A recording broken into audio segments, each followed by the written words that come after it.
welcome to Lothian 68, the excitement of road relay running.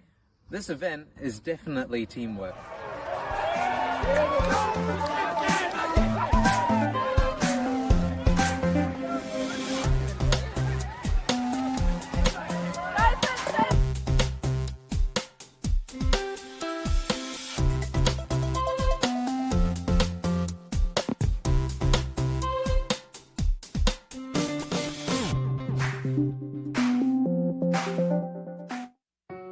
If you feel the symptoms of mild to moderate eczema, feel QV Derm Care Eczema Daily. Clinically tested to help repair the skin barrier and relieve itchy, dry skin. Available only in pharmacy.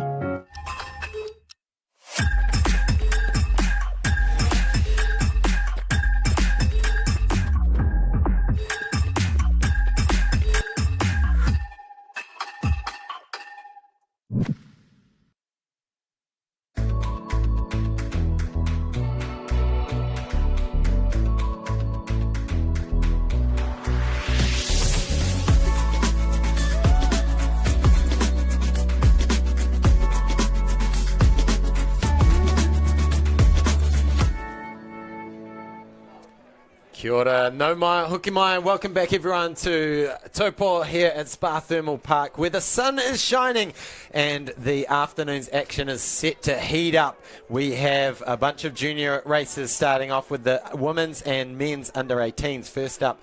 Then we go to the under 20s and then it's the big one at 2:15, the senior women's national cross country champs and the senior men's national cross country champs. My name is Hayden Sherman. I'm joined by Hamish Meacham, community manager at Athletics New Zealand. We're having a fantastic day so far, Hamish. Yeah, and I'll even forgive the typo on my name there, Meacheam.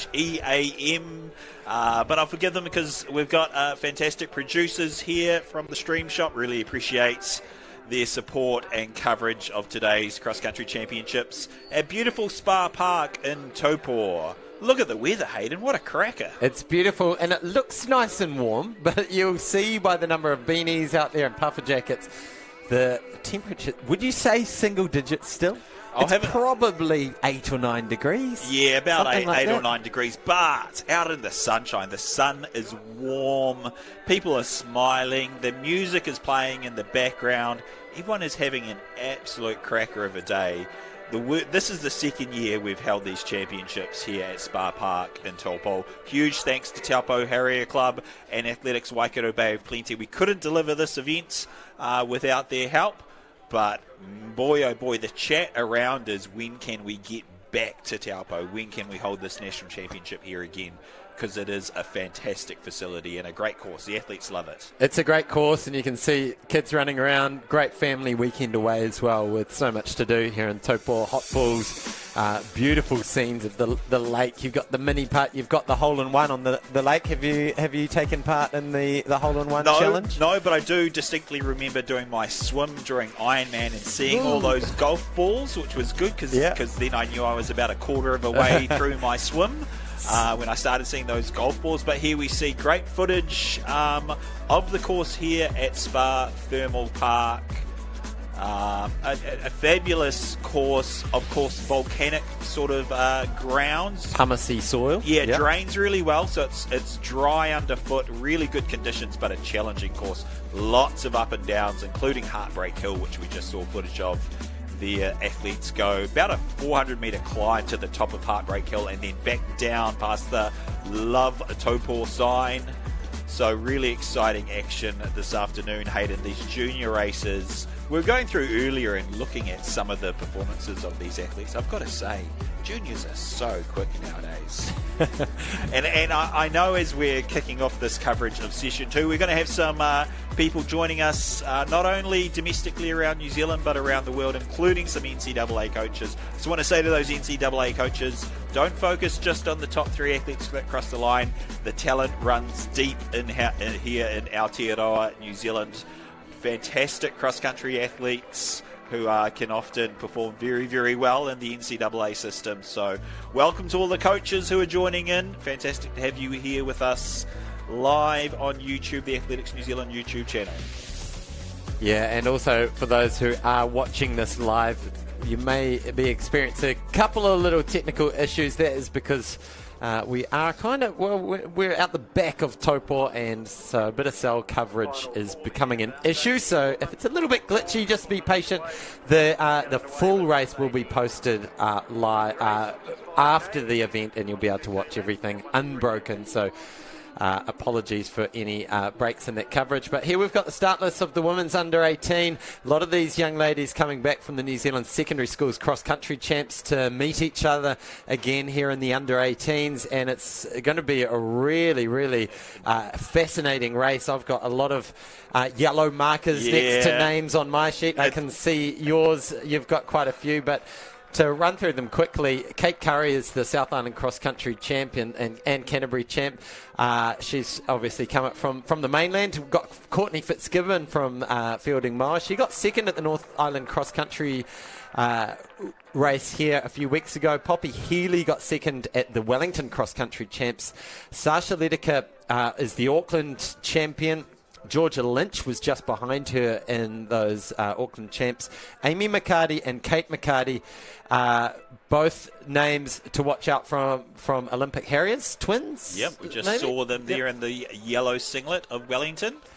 So Amy McCarty is the Wellington champ, and Kate McCarty got fourth at the New Zealand secondaries cross-country champs in the senior girls.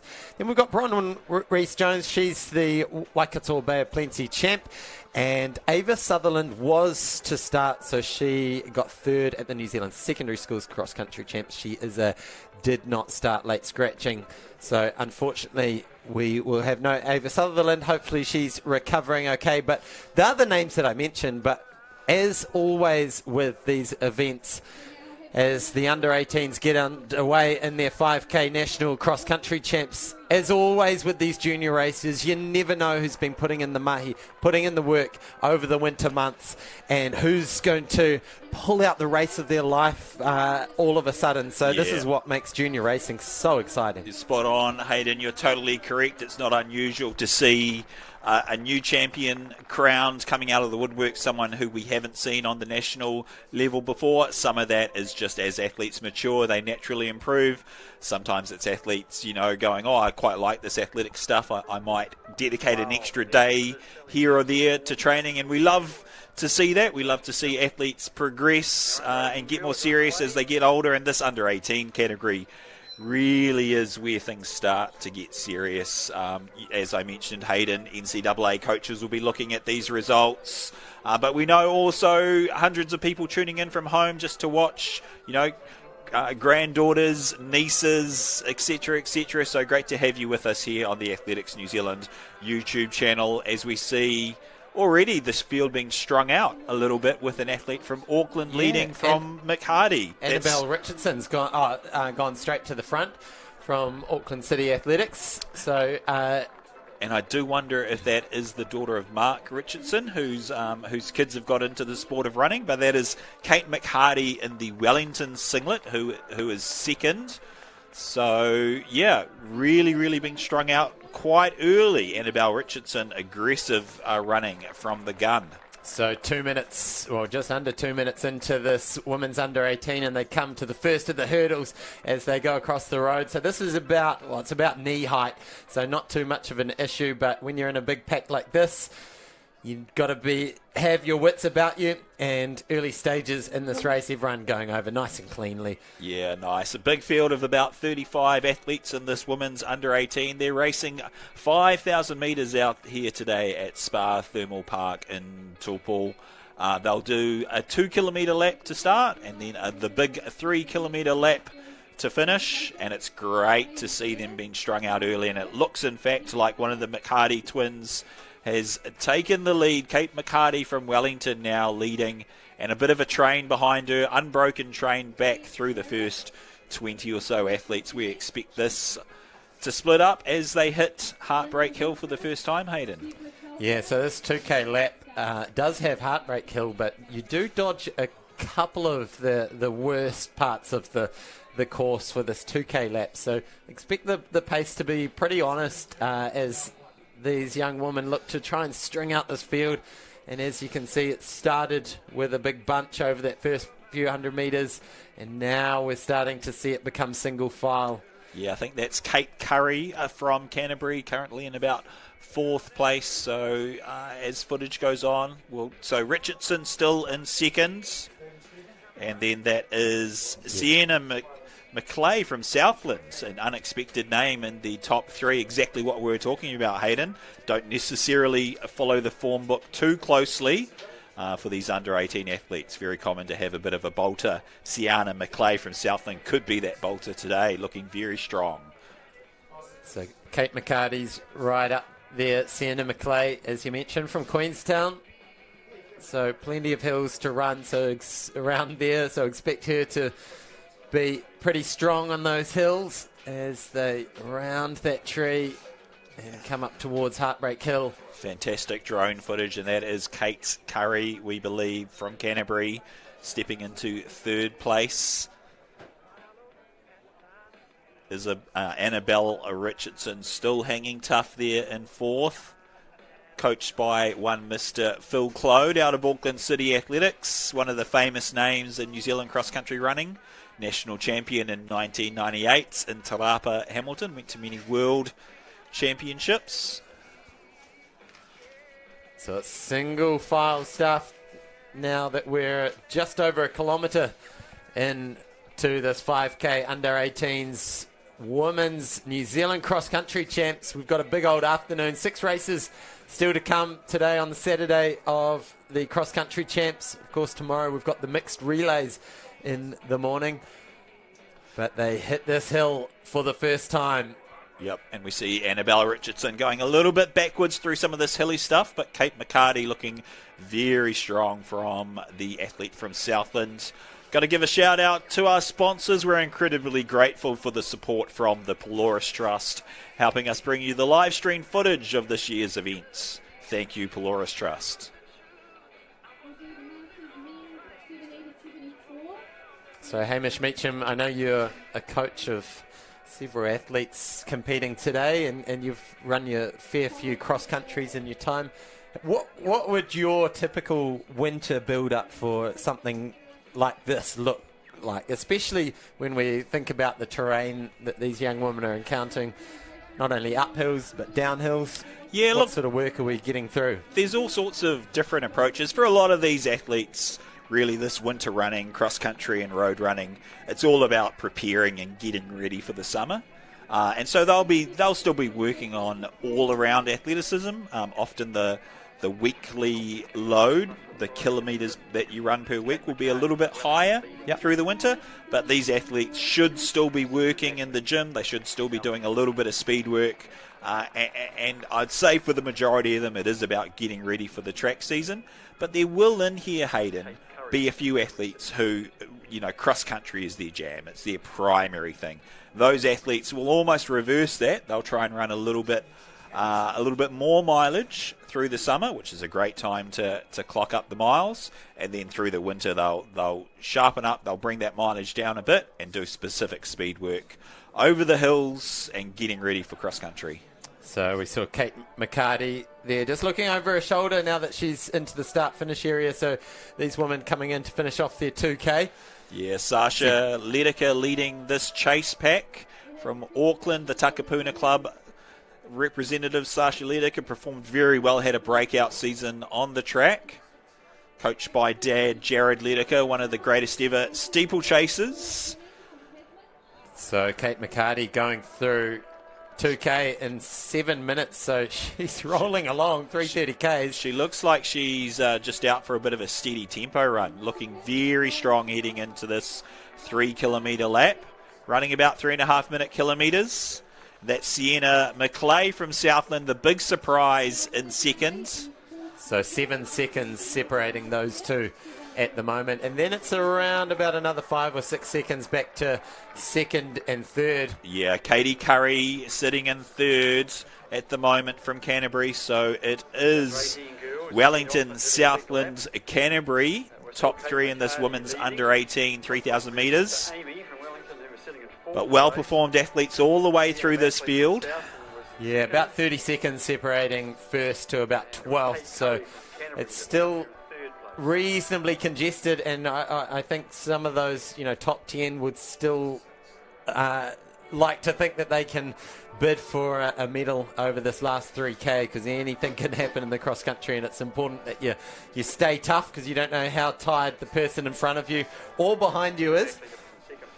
But here we go.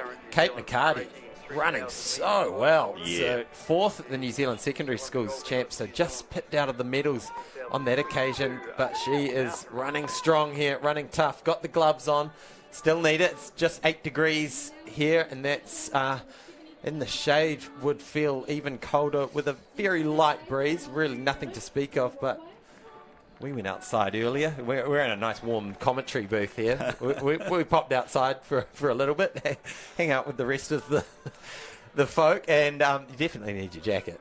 Yeah, it is jacket weather, and there's still a few beanies around, but there's also, to contrast that, a few pairs of sunglasses. So fabulous weather here as we see Kate Borton, 027, from Auckland, North Harbour Bay's athlete, middle distance specialist, so great to see her showing out for a bit of cross country.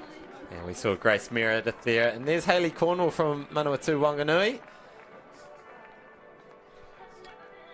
A little bit of time to look around the course as they come up to those athletes would have just hit the halfway mark in this 5K race. Now, well past the halfway mark is this young lady, Kate McCarty. Kate McCarty from Wellington Girls College. She's made the New Zealand Secondary Schools team for cross country, which will be competing in Australia next year. You see Wellington very, very strong in the junior women's distance running at the moment, and that's across several clubs. Olympic Harriers and Wellington Harrier Athletic Club, just to name two. So Kate McCarty continues to lead from Wellington. Looking very strong up Heartbreak Hill. Oh no, little technical part before she hits Heartbreak Hill, my apologies.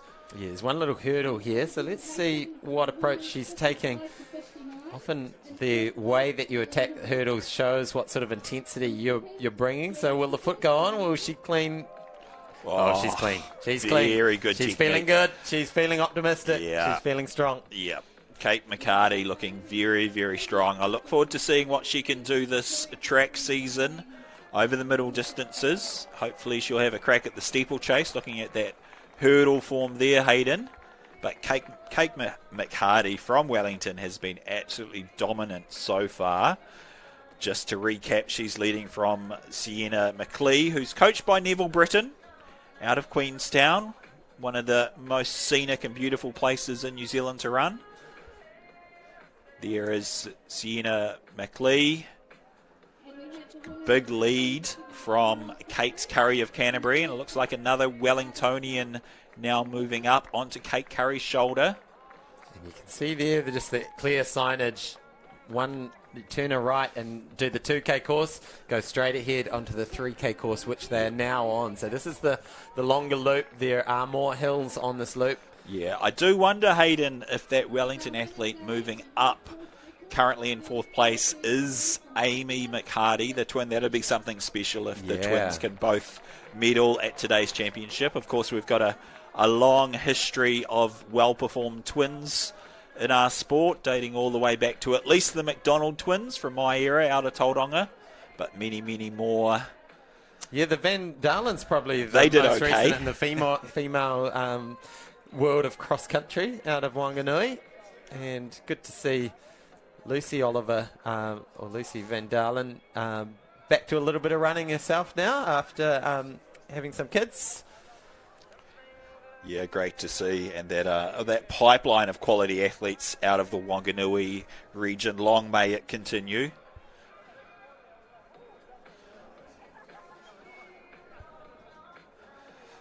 So really great to see that we don't know it all, Hayden. Sienna McLeay currently in second from Southland. She wasn't mentioned in the pre-race form book, so let's see if she can consolidate her position. But out in front, Kate McHardy looking totally dominant. She was fourth overall at the New Zealand Secondary Schools Championships. Those three athletes who were in front of her, they'll be in the under-20 race, which is on later today. Kate McHardy, though, proving today that amongst the girls her own age, she is absolutely dominant, which is great to see. Yeah, it'll be interesting how she attacks this downhill portion of the course. You've probably got about, 1,200 metres to go at the top of that hill. So it'll be interesting to see if she really uses it to attack and get further ahead, or whether it's just to conserve a little bit, because you've got that playground hill still to come. So there's the Riverview Hill as you drop down towards the Waikato River. It gives a good speed burst, but of course you don't want to load the legs up too much, because you know there's still a bit of work to be done. Yeah, and you get a sense looking at this footage how good the ground is underfoot. Yeah. So solid with that kind of volcanic soil. So really, really good footing for these athletes, and she is absolutely burning down this hill, Kate McHardy from Wellington. Wellington have really been so strong so far these championships, and it looks like they're a chance to get at least one medal, maybe two sneaky medals, with Amy McHardy currently sitting in 4th. Look at that scene. What a wonderful scene. What a wonderful advert for the Taupo region. It is really the jewel in the middle of the North Island here. And I went for a run alongside the lake this morning, and just looking over the misty lake and then the mountains in the distance, Mount Ruapehu, Tongariro and Ngarahoe, just caked with snow, and just so majestic this morning. So it's a brilliant place to come and spend a weekend. Brilliant place to come and race the best in the country, in cross country.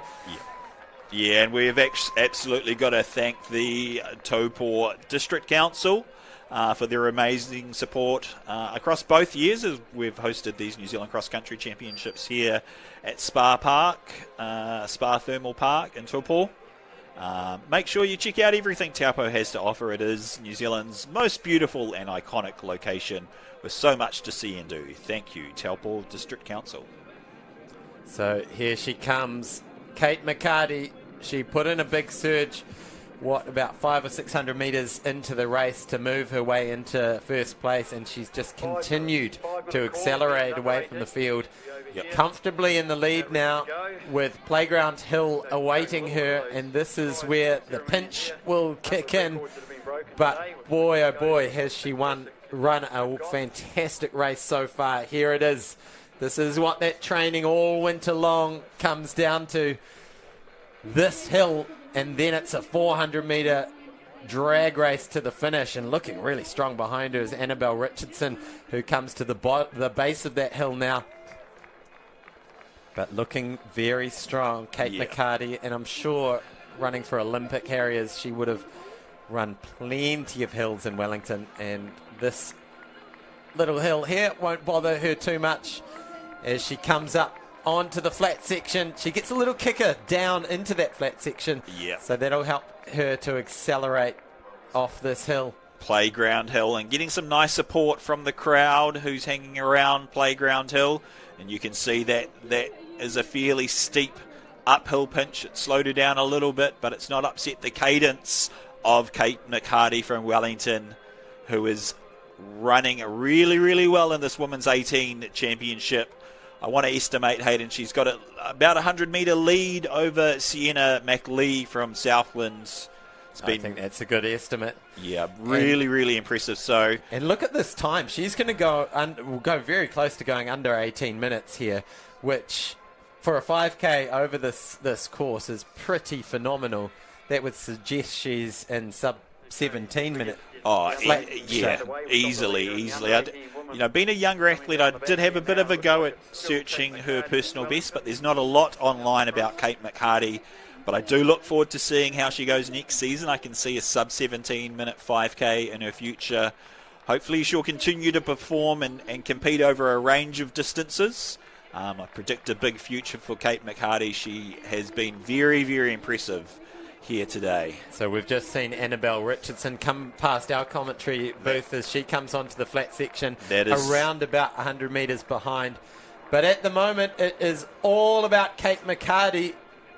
She came off the New Zealand secondary schools champs perhaps feeling a little bit disappointed being outside of the medals, finishing in 4th place, but she won't have any disappointment about this race. This will be the biggest race of her life as she rounds the bend, comes towards her first national title. She will be the women's under-18 New Zealand cross-country champion, steaming towards the finish. She's going to get a great reception as she comes into the start-finish area. Take a bow, Kate McCarty. She is your under-18 national cross-country champion. Very impressive stuff. We're going to be able to stay and catch all of the medalists for this women's under-18 championship. A couple of minutes away from the men's under-18 starting, but here comes the bolter from today's race, Sienna McLeay of Southland, coached by Neville Britton out of Queenstown. Very, very impressive running, a breakout performance. Sienna McLeay from Southland. And here is... Yeah, Kate Curry coming up. She'll pick up the bronze medal. It was very close for that bronze as the other two steamed ahead, but hanging on, Kate Curry. Wonderful finish from her. Courtney Fitzgibbon coming through for 4th place. So lots of surprises coming out. Yeah, and another Manawatu Wanganui athlete. That's Lucy McLean. Poppy Healy crossing the line. Whoa, this is... emptying the tank. Amy McCarty, there's the sister. Sophie Robb out of Auckland, and then rounding out the top 10, Sasha Ledecker. What a high-quality women's under-18 championship race. And we're away now in the men's equivalent, the men's under-18 championship. These boys racing over 6,000 metres here at Spa Thermal Park. 2 big 3-kilometre laps. Hayden, let's run through some of the favourites for this field because it is absolutely stacked. It's a high-quality men's under-18 race, if I do say so myself. Yeah, it's a big field, so we won't list off all the names because we'll be here all day, but you can see them there on your screen. Now, a couple of quick names that I'll throw at you. Luca Everett, he got fifth place last year in the under-18s. Joshua Gordon Glassford, he got 2nd at the Auckland Champs. James McLeay, he's a silver medalist in the 800, so can he turn that strength into stamina here today? Daniel Prescott, he's the New Zealand Secondary Schools cross-country champion, 3rd last year in this event in the under-18s. He will certainly be a man to watch. Elliot wearing the Waikato Bay of Plenty singlet. Yeah, and there's Prescott leading early out of Canterbury. Distinctive red hair to match the red uniform for the New Zealand Secondary Schools champion. But as you say, Hayden, Elliot Pugh, perhaps his biggest rival today. He's run an 8:22 3,000 metres. He's very well performed on the track. Can he match Daniel Prescott, who I would say is a bit of a cross-country specialist? And then we've got the likes of Angus Sevier, South Island cross-country champ, 2nd at the Canterbury cross-country champs. Caleb Wagner, Auckland cross-country champion. And then George Wiley got 2nd at the North Island cross-country champs and is the Waikato Bay of Plenty champion this year as well. So really tough to call, but I do think we need to keep our eye on Daniel Prescott and Elliot Pugh because this is going to be a very hot 6K in the chilly conditions, but nice sunshine of Taupo's Spa Thermal Park. You could argue it's perfect cross-country conditions, Hayden. It's still cold, but the sun's out, which always helps the atmosphere. And goodness me, Daniel Prescott is not mucking about. He's an impressive athlete on the track. He's run 8:45 for 3,000 metres, but it is on the cross-country where he has put up his best performances. Big chase pack behind Daniel Prescott, but he's already built up, I think, about a 12-metre lead as he comes to this challenging little dip hurdle and the start of Heartbreak Hill. Very good over the hurdle, Hayden. Really smooth. And then we've got a pack of about 8 runners all together, and then it's the rest of the pack right there, all in contact. It's really looking like a Tour de France peloton there with one breakaway rider who's prepared to go at it and take it to the field early on. So there he is, trying to get some separation. 4 athletes chasing him, but at the moment, Daniel Prescott, he is the New Zealand Secondary Schools champion in the cross country in Palmerston North, a month ago now, and boy, would he love to do the double and pick up another gold. So those 4 men trying to catch him, sort of becoming 3 men trying to catch him, as this hot pace has really strung out the field. Yeah, very impressive stuff, Daniel Prescott. Not mucking around, taking the race to these boys. Field of over 50 athletes in this under-18 men's championship, which is really, really pleasing to see, Hayden. To have 50 guys this good lining up and battling against each other gives you a lot of heart for the future of our sport. Yeah, absolutely. When you think about someone like Elliot Pugh, who's sitting there in second place, just leading that chase pack, 39th at World Cross Country in the under-20s. So remember, this is the under-18s race, so that really shows the depth and quality of this under-18 field. So this is a 6K course, so they'll be doing the 3K lap twice over, of course. And 4.5 minutes in, the pace is already on. Yeah, so we're going to guess, of course, Prescott out front, and then the black of Waikato Bay Plenty, Elliot Pugh in seconds.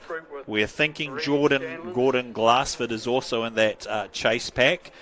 Outside of finishing second at the Auckland Cross Country Champs, he was ninth at the Oceania Junior Triathlon Championships, Hayden. So a very well-performed triathlete. Here's the results from the Women's Under-18 Championship.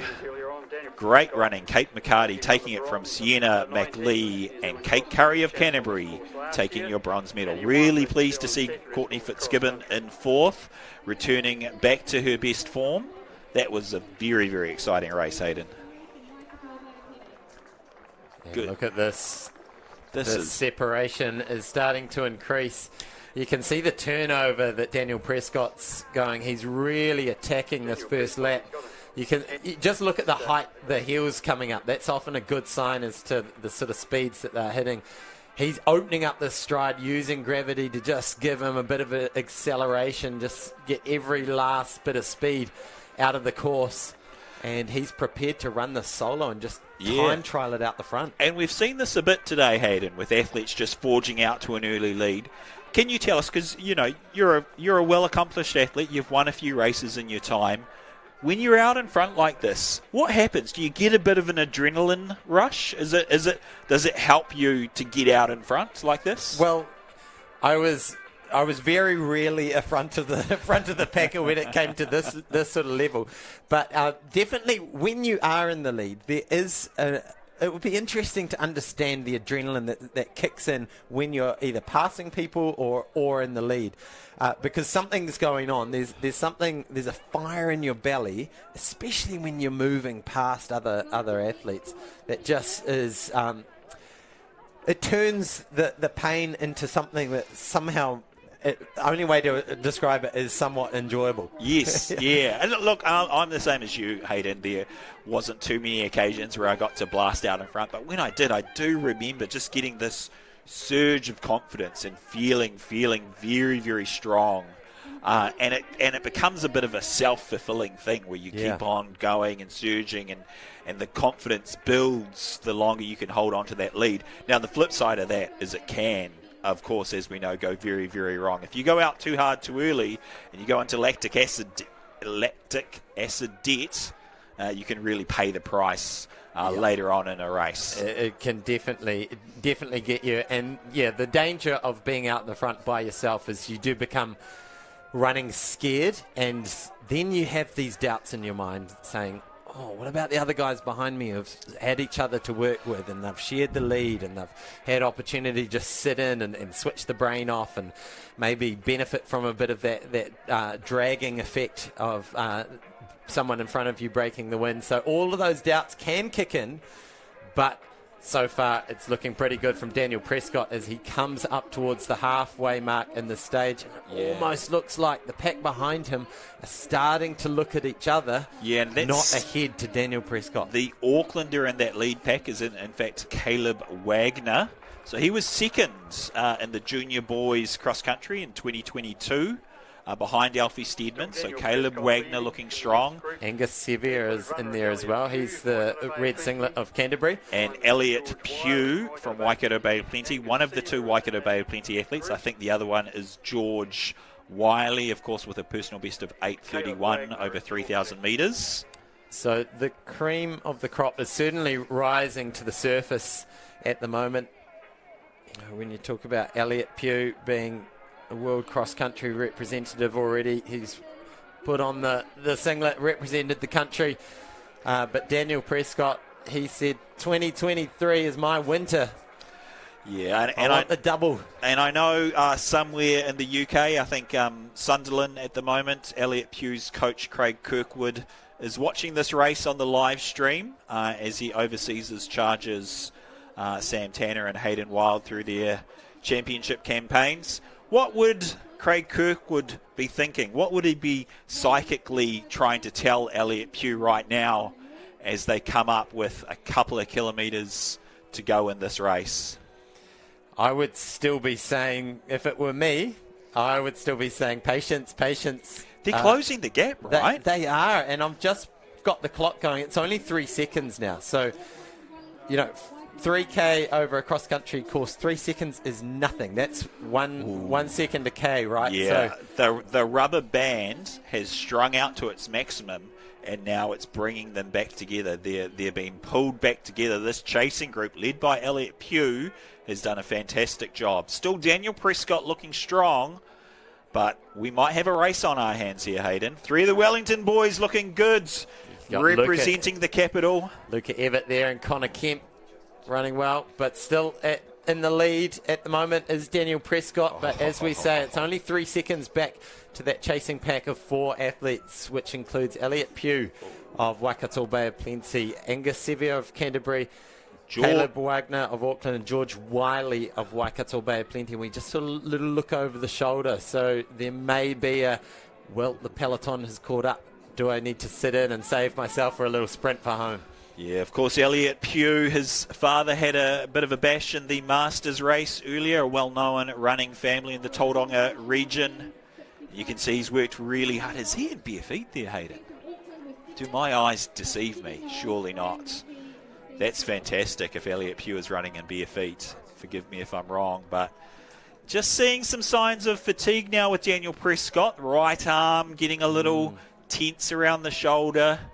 The wrist locked, and that gap now down to 2 seconds. It'll all come down to the up and down of Heartbreak Hill, I believe, Hayden, as this chasing pack has almost officially closed the gap on Daniel Prescott of Canterbury. One thing I saw on that last hurdle was the only man to put his foot on the hurdle was Daniel Prescott.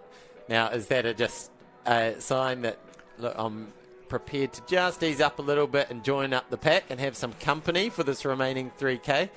Or is it a little bit of fatigue? It remains to be seen as we come through this technical section. But we've got a race on our hands, ladies and gentlemen. In the space of a K, it's gone from one guy out front to suddenly 5 are up the road in front, trying to sort out who's going to get one of 3 medals, and of course that all-important national title for men's under-18 national cross-country champion. This leading pack, to recap, Daniel Prescott has now been caught by Elliot Pugh, Angus Sevier, Caleb Wagner and George Wiley. A lead pack of 5 athletes. There's only 3 medals on offer, Hayden. What do you do here? If you've worked hard to catch Prescott, do you just hold this pack together, or is someone going to make a break on Heartbreak Hill?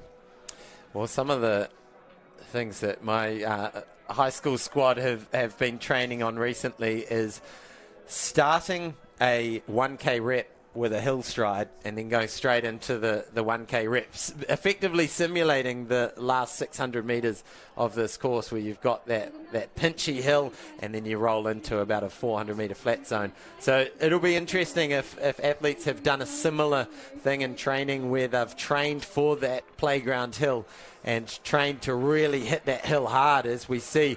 Is that Elliot Pugh moving to the front? Does look like Elliot Pugh, who's put the challenge down up Heartbreak Hill, over halfway up the hill now, and he's built up a handy 10-metre lead over that chase pack. Got a shout out to Daniel Prescott, having done all that hard work. He's done well to hang with this group. I hope he can hang in there, maybe hang on for a medal, because he's worked so hard in the first part of this race. But Elliot Pugh looking very, very strong as he heads towards the downhill section of Heartbreak Hill. So Elliot Pugh, this year he's got third. He got the bronze medal at the New Zealand Secondary Schools cross-country champs, and then he's got 2 silvers in the national under-18 1500 and 3000 metres. So he's got a couple of silvers and a bronze this year. Is this his chance to add a gold to the medal collection for 2023? He's opened up that lead that was Daniel Prescott, so a bit of a role reversal as Daniel Prescott still at the back of that pack now, just trying to hang on. Yeah, about 5 minutes, or less than 5 minutes left of racing for these boys. Elliot Pugh of Waikato Bay Plenty, the Tauranga athlete, has opened up a bit of a lead, but Caleb Wagner from Auckland now putting in the work, seeing if he can close that gap. Long looping strides of Caleb Wagner. Can he close the gap? It's looking pretty spicy. I just absolutely love this drone footage from the stream shot, because we can see the bungee cords stretching. We can see the mind games playing in the hearts of these kids. Like, do I stay with that guy? Oh, he's going up pretty hard up this hill. I think they're going to close the gap again, Hayden. This is astonishing racing from these young men. Prescott having done all the early work. Elliot Pugh broke them up Heartbreak Hill, and now Wagner from Auckland has closed them back. It's like each athlete has had sort of these sweet purple patches in the race where they've felt good, so they've pushed, and then the pack has just been determinedly reeling them back in. Wonderful racing from these boys, as this time we see one of the athletes just starting to drop off the back. Is that Wagner? Wagner from Auckland now leading, and I think that is the other Cantabrian, Sevier, who may be dropping off the back. Don't quote me on that one, but Wagner. It might be George Wiley at the back, because the Cantabrian is in second place. So that's now, Sevier and Prescott, with Pugh in fourth, Wiley in fifth unofficially. But Caleb Wagner out of Auckland, he's an 8:44 3,000 metre man. So on paper, not as fast as some of these boys, but he's looking so strong on these hills, Hayden. This is all going to come down to this last playground hill. How are these guys going to attack it? Do they attack it and look to hold on over the flat, which we saw Matt Taylor do to win the senior men's title last year?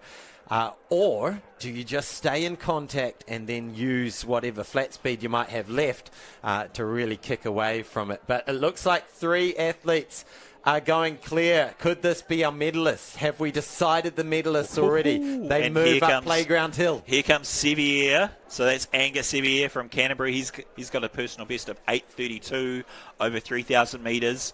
He's now having his turn at the front, Hayden. I love this. This is so good. 4 athletes have had a go at the front, have had a bash at trying to win this race. The latest is Angus Sevier from Canterbury. So he got 5th at the New Zealand Secondary Schools cross-country champs, won the South Island cross-country champs, 2nd at the Canterbury champs, but he's got a bronze medal to his name this year in the under-18s 800. He's now finding himself in the lead, going up Playground Hill with about 450 metres left to run in the New Zealand under-18 champs. Look at this lead he's opening up, using that power he's got from the 800 to drive away from the field. Holy smokes, Hayden. I wouldn't have picked this at any stage in the race. After Prescott leading early, Pugh doing all of that work to catch them, and then Wagner looking so strong when he forged out in front. It is Angus Sevier from Athletics Canterbury, who looks like he's going to run away with this Athletics New Zealand under-18 title. Another red-headed athlete, 2 redheads in the top 5 in the red singlet of Canterbury. Who coaches these boys, Hayden? They are I'm pretty sure fantastic. Angie Petty is one of the coaching minds behind Angus. Angie, I'm not sure if she's around, but she's probably tuned into the live stream. Look at this, Angus Sevier using that strength that he's got from the 800. It's not too far back to second place. Daniel Prescott, so it looks like it could be a Canterbury 1-2 with Caleb Wagner from Auckland in third at the moment. Big gap back to the Waikato Bay Plenty boys. Elliot Pugh in fourth.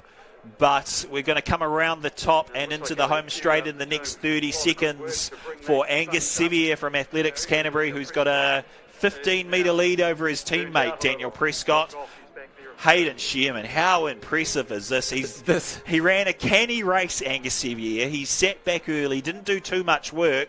Call us in, because this has been top-notch racing. So here we go. We've had so many lead changes over this last 3K, but it is Angus Sevier who's going to round the bend and spot the national title in the under-18s. New Zealand cross-country champs.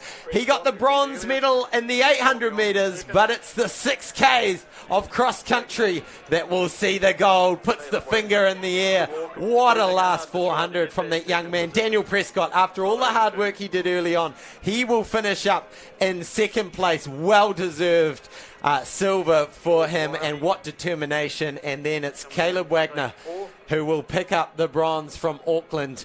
And it looks like, is that Elliot Pugh coming in now? Those boys are tired, it's safe to say. Wow, fantastic racing in this under-18 men's cross-country championships. Wagner on his hands and knees. Oh, goodness me. Hayden, that was the race of the day so far. As we see more of the athletes coming through. Barefooted athlete, I think that's Mike Hill. That is Elliot Pugh. Elliot Pugh, is he going to hold off the Southlander? He's going to have to do a little bit of work. So that is James McClay from Southlands, just held off by Elliot Pugh. Good effort by Elliot Pugh. He had a real crack at that. After the first 3K, closed the gap. Really, Angus Sevier should buy Elliot Pugh a Christmas card this year, because if he hadn't forged back that gap, Daniel Prescott could have run away with this one. What an exciting race, Hayden. That was absolutely exciting. When we think about 2.5K in, we were saying, okay, Daniel Prescott, he's accelerating away. He continues to accelerate away. It's his race. And then the pack just slowly inched back, and then the number of lead changes that we had over that last lap, I couldn't keep track of it. My notes here are an absolute mess, trying to keep track of who was in the lead, who was where, but fantastic running, fantastic result. You can see how hard these boys have had to work. You can't say that anyone in that race didn't put out everything. Now, here we are. This is the under-20 women's national cross-country champs. So we move from the under-18s to the under-20s, and they will be taking on the 6K course that we just had earlier. We've got a good field once again, really strong numbers. Now, the names that I've circled, and as we've seen with all the races, often the names that I've circled aren't the only ones to feature towards the end of the race. But Bella Earl certainly one to watch. 36 at World Cross Country champs earlier in the year, 5th at New Zealand secondary schools. Zara Geddes, she's picked up 2 bronze medals at national champs in the 1500 and the 5,000 metres. And she won the New Zealand secondary schools title last year. She was 8th this year. We've also got Stella Hammond in there, always up near the front. Lulu Johnson is the Waikato Bay of Plenty champion, also a well-performed triathlete. Sophia Lombredas got 6th at the New Zealand secondary schools cross-country champs. 2nd a couple of weeks ago here at the North Island cross-country champs. Catherine Lund, she is certainly the woman to watch. She was the top-performed athlete at the World Cross Country Champs in the under-20s, finishing in 27th place there. Fantastic performance. and was second at the under 25,000 metre champs earlier in the year. Poppy Martin was fourth in that 5,000 metre champs. Neve Motley is your South Island and Canterbury cross-country champ. And then Bo Ritchie, one of the other key names to keep an eye out for. We saw her up near the front of the race. Was first at the North Island cross-country champs, second at the New Zealand secondary schools, and 42nd at the World cross-country champs. So quality field in these early stages. So we have Bo Ritchie there just at the front of those three athletes on the right wearing the gloves. And it's all reasonably close, maybe a slight separation of the top 10 starting to move into the lead. But as they head into the technical section of the course, where there's lots of twists and turns, 3 hurdles to get over.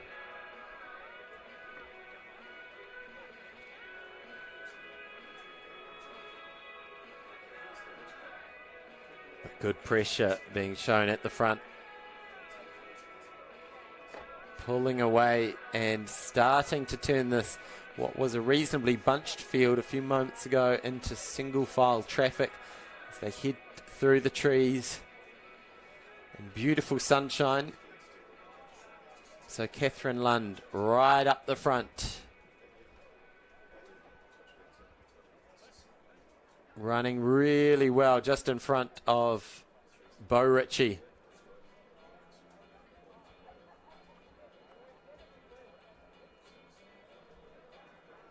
So those three, it looks like they're starting to make those gaps stick, getting more of that separation.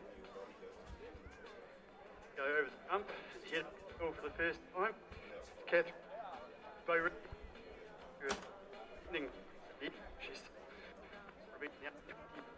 great. Just ahead of her, their target. So Catherine Lund is at the front and had a good chat to her father in the lunch break, and she's not only a talented runner, she's also a very talented pianist, classical pianist.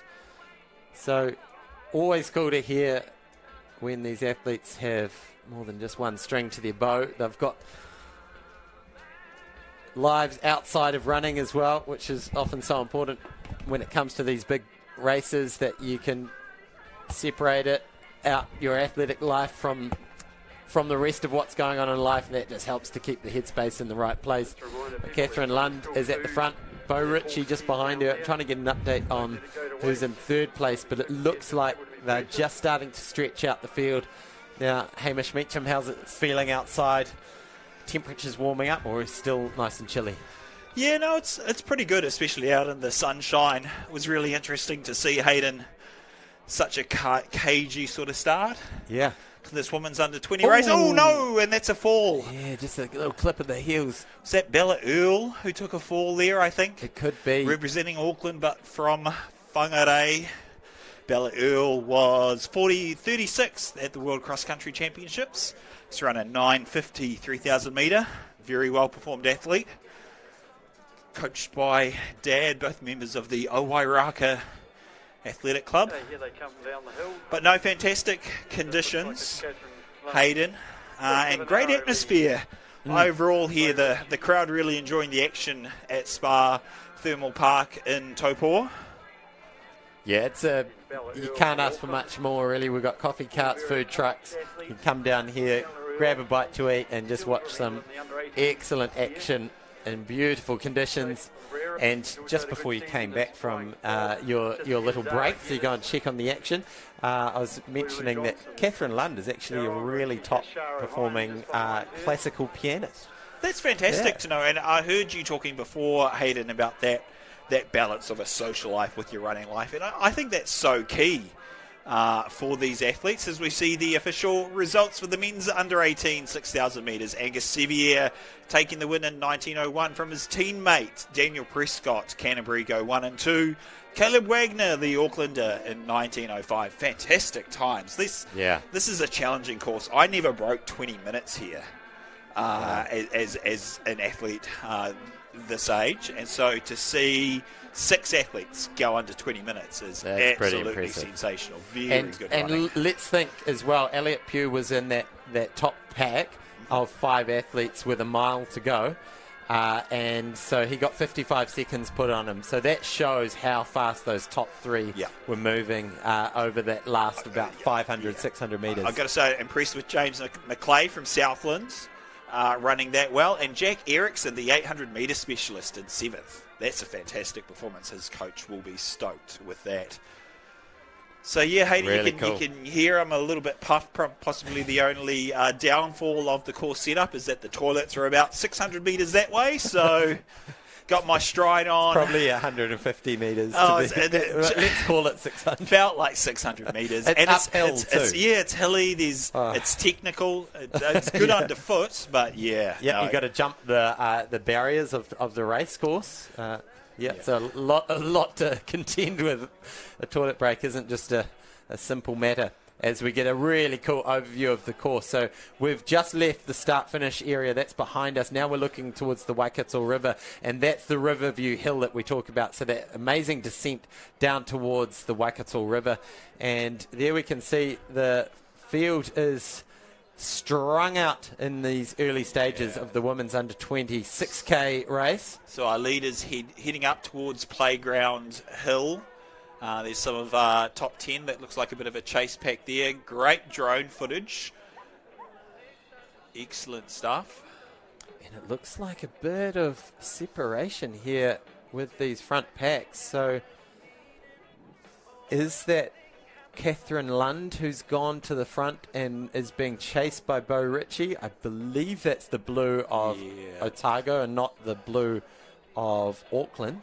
Yeah, look, it definitely looks like Bo Ritchie in second as they go up a steep little pinch there, and there is the playground. So is that Playground Hill before the playground, or is it the hill after the playground? No, this is all Playground It's Hill. all Playground Hill. This is all because Playground Hill. It's sharp, and then they're still going uphill as you see them going here. Okay. Yep, so it's got that real steep kicker and then sort of just... Oh, and then it kicks up again here. That Levels is out a tough. bit. And there is Catherine Lunds from Otago, coached by Dad with some assistance from Rebecca Green, I believe. Catherine Lund, 27th at the World Cross Country Championships earlier this year in Bathurst. She's run a 9:47 3,000 metres. She's a real talent, Catherine Lund, Hayden. Yeah, and temperatures today are about 50 degrees cooler than they were in Bathurst on that day.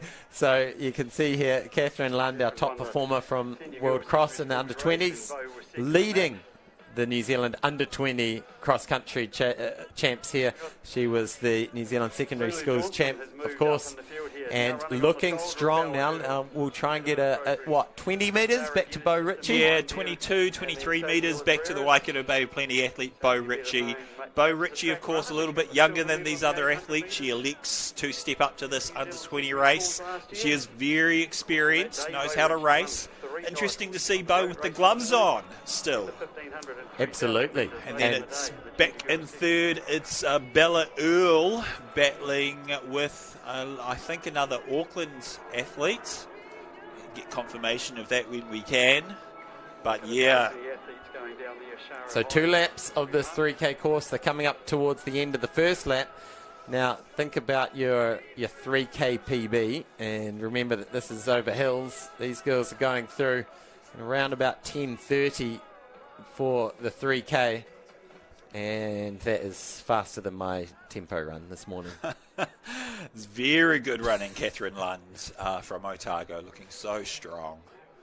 You know, and it's interesting to see the different form we saw from some of the earlier athletes, really kind of stoic faces, quite still upper body. You know, Catherine Lund, she kind of bobs and weaves, the head bobs a little bit, she's got a little bit of a grimace, but you know, she's probably perfectly relaxed out there running at this sort of pace. As we see Bella Earl pacing alongside an athlete from Waikato Bay Plenty, that's Lulu Johnson, who's part of the Craig Kirkwood coaching stable. Great to see Lulu Johnson currently sitting in a tie for third place. You've always got to keep an eye on those triathletes because they have that aerobic engine that in the latter stages of a cross-country can really kick in, that endurance. They're used to the longer time out on your feet. And I think that's the thing with particularly the younger athletes coming through. Their longest races might, up until this point, be like a 3,000 metres on the track, maybe a 5,000 metres. Now all of a sudden you're doing a 6K looking at 20-something minutes. A triathlete can be out there racing for 2 hours. So quite a different ball game when you talk about just switching into different energy systems. Yeah, absolutely, Hayden. We've got a very proud history in our sport of very, very good triathletes coming across and running well. So we're always very happy to have our friends from the triathlon community mixing it up in our running scene, whether it be on the track or over the cross country. Now, a note about Catherine Lund as well. She did the New Zealand road relays last year, which was turned into a one-lapper. So it gave the chance for everyone to measure against themselves their lap times. And she was actually third best woman overall on that day. So third fastest split. Holy smokes. That was up against, faster than like Laura Nagel. Holy. So that gives you an idea of the quality of this young lady as she hits that road crossing for the last time. She'll be coming up to the 4K mark shortly. Yeah, and great to see her hurdling so confidently there, throwing a bit of caution into the wind, but just, economical. But clearly the fatigue isn't affecting her too much if she's confident to just, hurdle those small little barriers. They're only about knee height, but they're solid wood. So if you hit those, they're not moving. You fall to the ground. So great to see Catherine Lund confidently hurdling, looking so strong as she comes through this technical section towards the bottom of Heartbreak Hill into her second lap. 2 3-kilometre laps for these under-18 women. And just to recap, we've got Catherine Lund leading from Bo Ritchie, currently in third. We're close between Lulu Johnson from Waikato Bay Plenty, Zara Geddes from Otago, and who was the third athlete? Bella Earl from Auckland. Apologies, yes. So Zara Geddes from Otago has done some great work to close in. So last time we saw them, those athletes battling for third place were all pretty close. But Catherine Lund has a very comfortable lead. Looks like she's increased that lead, in fact, Hayden. It was 23 metres. Looks like it might have grown out to about 30 metres, perhaps more, from Bo Ritchie, the Waikato Bay Plenty athlete. Yeah, I think it was a conscious surge as she came round the start-finish area. You could see just a little bit of change of intensity, maybe just a switch of gears, and perhaps that was a premeditated plan of attack to run steady for the first lap, see what happens, and then really own that last second lap. So there's Lulu Johnson, Zara Geddes, and Bella Earl, third, fourth, and fifth, all within a couple of metres of each other. That's big exciting battle for stuff. Third. Yeah, very cool, very, very exciting stuff as we see Catherine Lund out on the top of our screen, going up towards the top of Heartbreak Hill. Yeah, great work here from Catherine Lund. She's had a really good last 12 months. She got second in the New Zealand secondary schools last year, but reversed that order this year and found herself on the top. But she's just had exceptional performance, just sort of one after another, with that 27th at World Cross. Picked up the silver medal in the 5,000 metres in the under-20s this year. And that was behind Hannah Prosser. It was a very close split by like 0.2 of a second. And she's really only burst onto the national scene in the past 18 months or so, Hayden. So hopefully we're just beginning to see the start of a very successful career for Catherine Lund, who is leading this under-20 Women's Championship by about 50 metres at this stage. But Hayden, I've got to give a shout out to our friends at Go Media. They're a key partner of Athletics New Zealand, generously donating their ever-increasing footprint of digital billboards across the country to help us increase the visibility and promotion of athletics. A big thanks to Go Media for helping to promote the Kids Dash at this year's event, which was a cool little 2-kilometre event for kids, free for anyone from the community to take part in. It was great to see about 50 kids getting amongst it in the gap in the action today. So thank you, Go Media, for all of your support. That was cool to watch, actually, and also cool to see parents trying to keep up with their 8-9-year-old kids. Always good to see. Yeah. That realisation in the parents' mind, like, my kid's faster than I thought. Yeah. You see, I might need a shower after this. Yeah, kids running around with a big smile on their face, and mum and dad with this distorted look of pain and discomfort.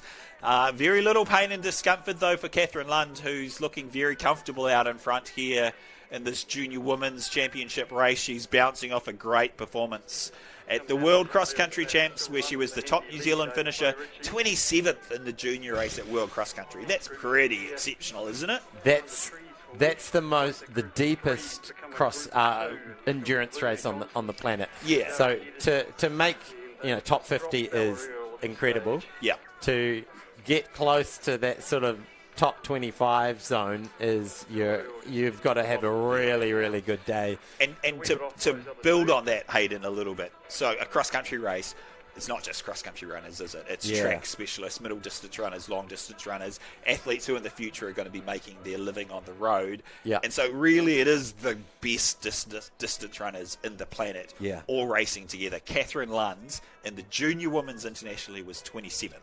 So no wonder she's absolutely dominating today. Having said that, Bo Ritchie was 41st in that same race, and Bella Earl was 36th. So this is a great crop of junior women we've got at the moment.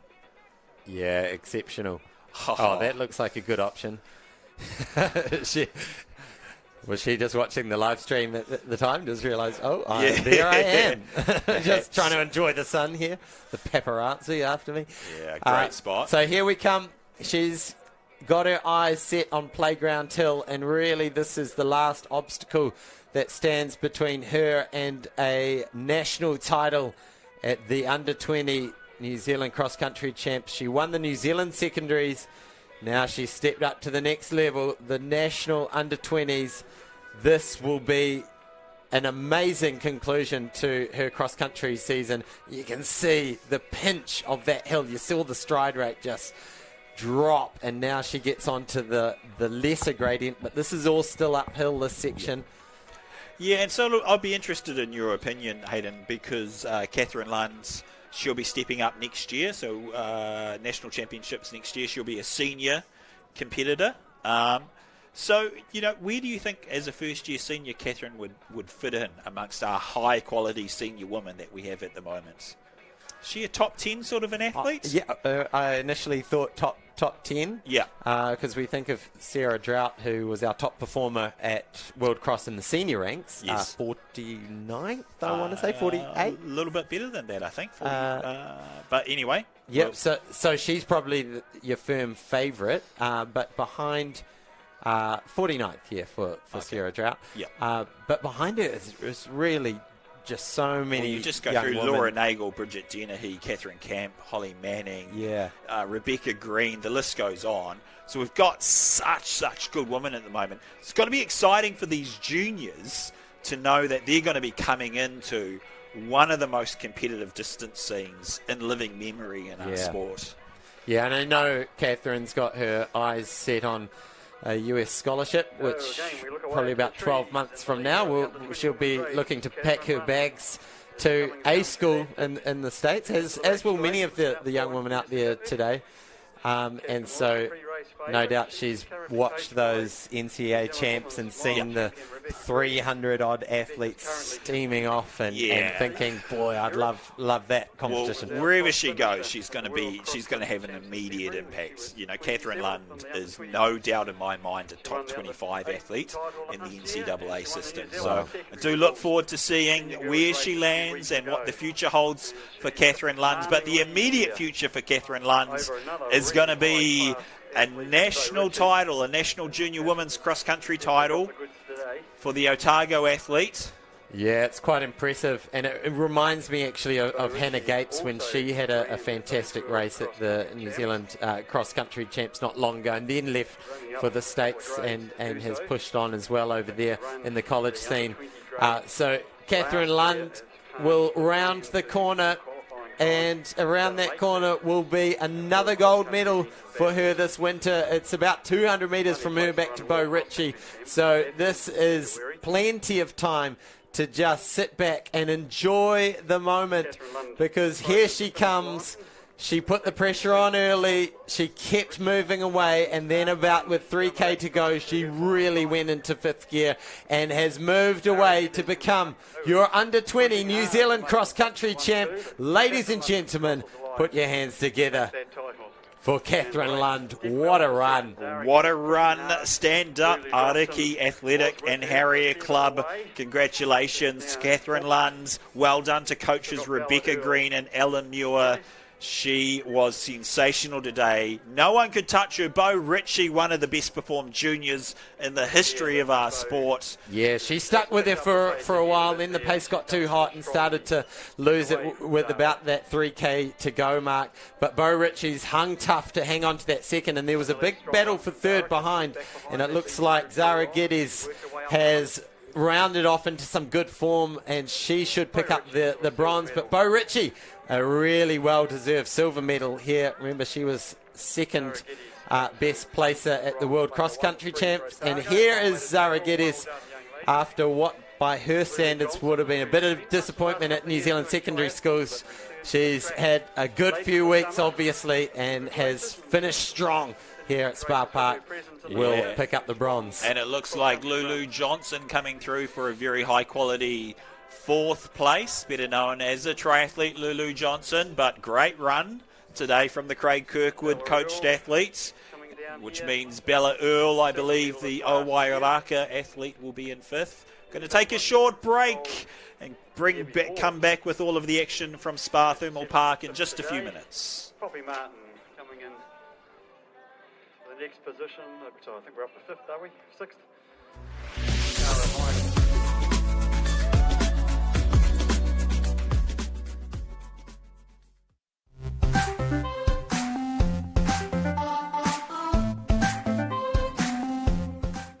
Welcome to Lothian 68, the excitement of road relay running.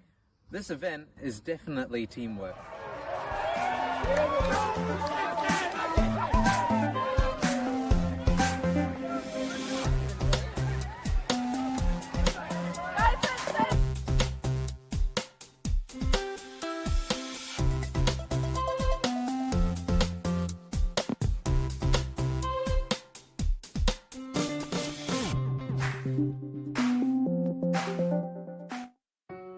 If you feel the symptoms of mild to moderate eczema, feel QV Derm Care Eczema Daily. Clinically tested to help repair the skin barrier and relieve itchy, dry skin. Available only in pharmacy.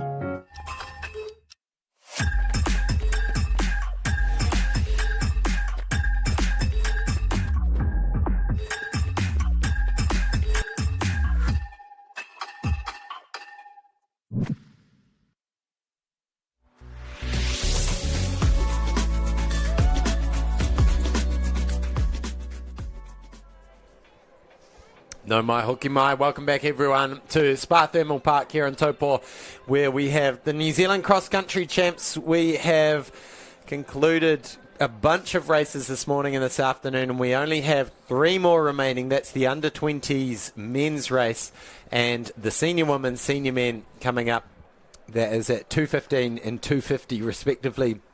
And we can see how tired those young ladies are after absolutely emptying the tank on the 6K course. Yeah, and important to note, Hayden, although we don't see the mid-pack and the tail enders as much, these are really quality athletes as well coming through. So you take these athletes and you plot them in your standard Saturday morning park run, they're absolutely going to dominate. They're really, really top flight athletes. So here at the New Zealand Cross Country Championships, we've got the best of the best from around New Zealand and incredibly deep performances across all of the grades.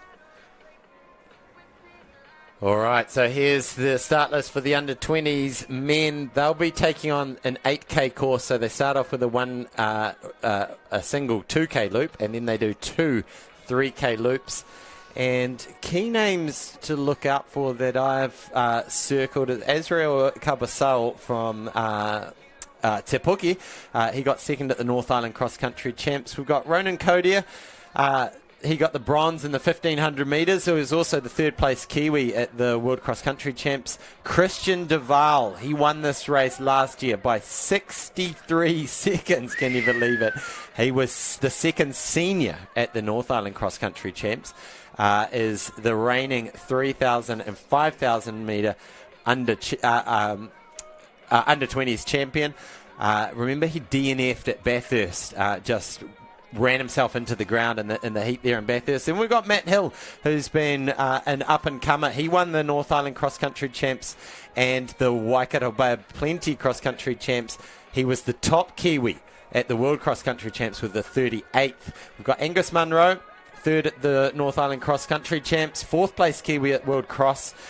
Callum Murray, third at the under-20 mile champs earlier in the year. We had Liam O'Donnell. He's the South Island and Canterbury cross-country champion. Daniel Sinclair, second at the New Zealand Secondary Schools Championships. Just 5 seconds behind Daniel Prescott. So Daniel Sinclair going in the under-20s. While Daniel Prescott, of course, ran so well in the under-18s. And Daniel Sinclair is also the under-20s 1,500 metre champion. We've got Carson Vesti, who is the New Zealand Secondary Schools 1,500 and 3,000 metre champion from 2022. Dion Woolwork is the Auckland Cross Country champ. So they're the names that I've circled on my little sheet. But expect to be surprised. Yeah, look, and I just see Nick Davies from Takapuna on the screen there, who you haven't mentioned. He's a well-performed athlete, having medalled across various distances. So, you know, anyone can finish amongst the medals here today, but it is hard to go past Christian Duval. He's gunning to be the first double under-20 champion since Max Baxter achieved that feat many years ago. So he is a top quality athlete, Christian Duval. Personal best over 3,000 metres of 8.09 seconds. He's the national under-18 record holder in that distance, breaking the record held by my good friend Garrett Reid. So yeah, hard to go past Duval, but of course his teammate Kodaya, I'm sure will go well as well, and those athletes, along with Jamie Moore, coached by Mr. Kodaya, Nick Kodaya, I believe, out of Auckland. He's got a fantastic little group. I saw them training at Mount Smart the other day. High quality group. And this is a high quality field, Hayden. Let's see how they take this one out. Are they going to be cagey like their female counterparts, or is someone going to lay it down early?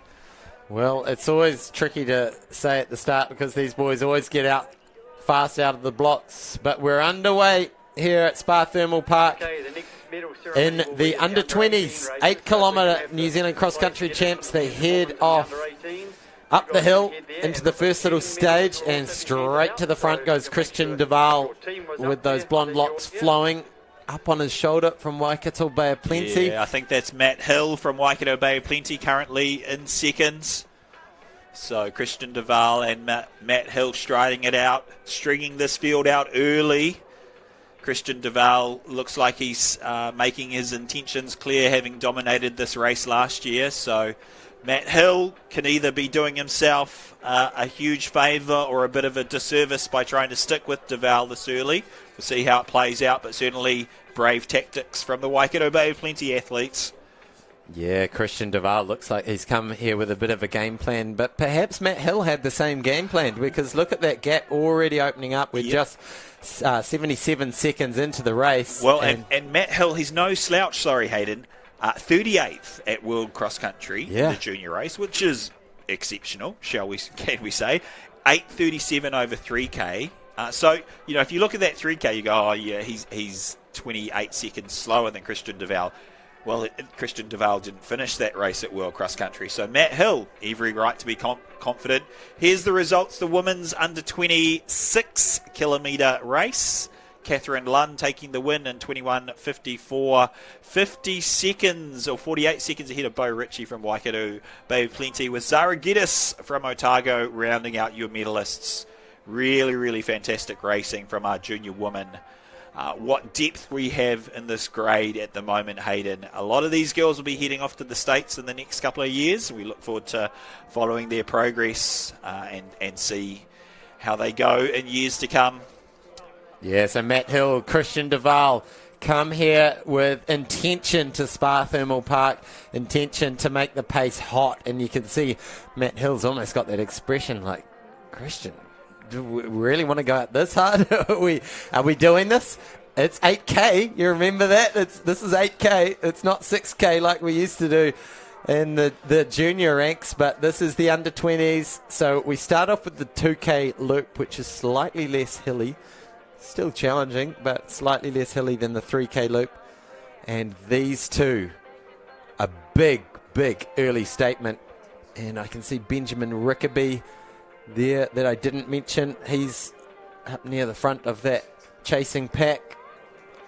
So you can see that chasing pack is quite large. Sort of getting strung out towards the front of it. But there's the race leaders, Christian Duval, Matt Hill.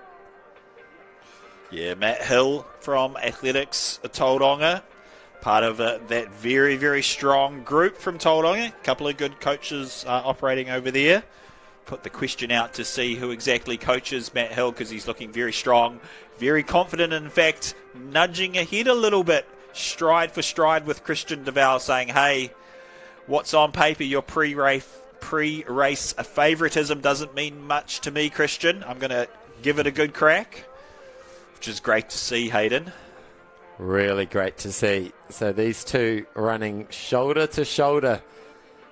And it'll be great to get some splits on this. This first 2K lap will give us a good idea of how fast they're moving. It'll be good to actually compare these times to the Masters men who also ran 8K earlier in the day. So there'll be good bragging rights here for the under-20s to take down those Masters men. Yeah, I suspect these guys are going a couple of ticks faster. Really, really impressed with Matt Hill. He's not just sitting in and letting Christian Duval dictate the pace here. He's from time to time pulling up alongside, matching him stride for stride. Coming up now a couple of 100 metres to go to end this first 2 kilometre lap, and then they're going to have 2 long 3 kilometre laps, Hayden, where there's a bit more hill involved in those longer laps. So we will see a little bit of a rationalisation of this pace. But these two looking really smooth. Slightly different techniques. Christian Duval with that longer sort of loping stride. Matt Hill a little bit more contained and economical, you might say, but both very effective. Now I can tell you behind we've got it strung out. We've got an Auckland runner who may be Benjamin Rickaby. I'll try and get an update. No, that looks like Jamie Mora, followed by Karsten Vesti. So Jamie Mora in third. Carson Vesti, the well-performed track athlete, national schools champion, currently in fourth. So just, more on Matt Hill. Great range of performances. He's a 3:48 1500 guy, 8:37 over 3,000 metres, 14:46 over 5K, and 31:25 over 10,000 metres. So very well performed over a number of distances, Matt Hill. And for Christian Duval, he won this race last year, so there was that thought, could he come and just dominate this one? Boom, bang on. Sorry, Hayden, to interrupt there, but okay. Very exciting stuff. They're just on 3-minute Ks wow. through the first 2K and 3:28. So that is Jamie Mora in third. And then it's Carson Vesti. And then we've got Daniel Sinclair is sitting there in fifth place. And then look at the size of that bunch. That's a good-looking group there. And expect big battles for that bronze medal. It's definitely not a done deal. These boys will be chasing hard. Everyone's in contact with that bronze medal. So this is going to be really exciting as we get 6K still to go. Plenty of racing still to come. Yeah, and so we're watching these top two athletes, but in front of us, Hayden, outside of the booth, is a steady stream of really high-quality athletes. So all the way back into the 20s, you've got athletes who are sub-15-minute 5K runners. And so these guys here, to have established this sort of a lead over such a quality field is super impressive to me, Hayden. Christian Duval looking very strong, as is Matt Hill from Waikato Bay of Plenty. So starting out 6-minute Ks, what do we translate that to on a flat course? So 3-minute Ks, sorry. Yeah, so 2:45s, surely. Good. That's crazy that I just said that. Which is so fast when you think this is an 8K race, right? So they have gone out hard, but it's it's an 8K race. So perhaps we can see a little bit of slowing of the pace. And is that a little bit of a stretch of the bungee cord from Matt Hill? Yeah, well, it would only be natural if that was to happen. Matt Hill's got to work. He's got to fight to try and hold that gap if he can. You don't want to be in no man's land with quality athletes forming a chase pack behind you. We've seen that in earlier races. So as tough as it is, Matt Hill needs to try and hold this gap, hold on to Christian Duval. As tough as it is now, it's about to get even tougher as they go through this technical section. And then they're going to heat up Heartbreak Hill, Hayden. And he heard you. Matt Hill was tuning into the audio of this because right back on his tail, right onto his shoulder he comes. And wonderful to see. So will these two be able to hang on? There's still 5K to go in this 8K race. It's a long way to run. When you watch it closely, when you watch these guys going at it, it's actually quite aggressive racing, Hayden. Yeah. They're not just out there running their own race. They're battling back and forth. They're slugging at each other. They're having a crack. They're trying to break one another. But as they do that, they're pulling further and further away from those chasers. So will that chase it pack get organised and be able to reel in this lead, which has been growing and growing with these two pulling each other along? And you can see just every sniff of an uphill, it's like Christian is just pushing a little bit more, and there it is. So that's the gap. That gives you an idea. What was that, about 15 seconds? Yeah, 15, 17 seconds back to Jamie Mora, who himself has a good 10-second gap back to Sinclair from Manawatu Wanganui, and the Canterbury athletes. Liam O'Donnell. But that is a big crew right there. That's your top 20. Yeah. All there within 5 or 10 seconds. So, and huge movement. We see some athletes who have moved from the back of that pack. Yeah, Carson to the front. Vesti was sitting in fourth just a few moments ago. Now he's at the back of that pack. And like you say, Carson Vesti, what's he, like a 151, 340 guy? Like, yeah, absolutely amazing on the track, but this isn't the track. This is the cross-country circuit. Yep. And like we've talked about, the different strengths, the different types of athletes rise to the challenge of the mixed terrain and uneven surfaces of cross-country. Now, Christian Duval has used Heartbreak Hill here and opened up a 6-7 metre lead. Yeah, and growing. Matt Hill's got to be careful here because the temptation is to absolutely string it out down this hill and close the gap. But that can have a disastrous effect. If you go too, it sounds counterintuitive. You want to use that downhill. But if you go too hard, if you fang it too much down the hill, you can really put yourself into some dark places because the undulations don't stop here at Spa Thermal Park in Taupo. Yeah, there's really only, a 250 metre lead up through this sort of start-finish area where you're not either going downhill or uphill. Otherwise, it's all on. You can see there just the undulating nature. So it's either undulating or hilly would be a good way to describe it. It's a great way to describe it, yeah. And so these beautiful scenes of all our under-20 athletes rolling around this course here at Spa Thermal Park in Taupo. But Christian Duval is making a move, making a run for his second under-20 national cross-country title. There's still a lot of running still to be done. He's coming up to the halfway mark shortly, but the last kilometre has been very favourable to him in terms of shaking off Matt Hill off of his shoulder. Yeah, I've got to give credit to Matt Hill for hanging in there and using Christian Duval to get him through a really, really fast first couple of kilometres. You've got to worry, though, for Matt Hill, been in no man's lands with a chasing pack, a high-quality chasing pack behind him. And Christian Duval has put instantaneously 40 metres on him. This is impressive stuff, Hayden. Yeah, really using that technical section of the course and that heartbreak hill. The big hill still remains. This will be the first time they hit Playground Hill, which really kicks up and then sort of continues to grind before you get back towards the start-finish area.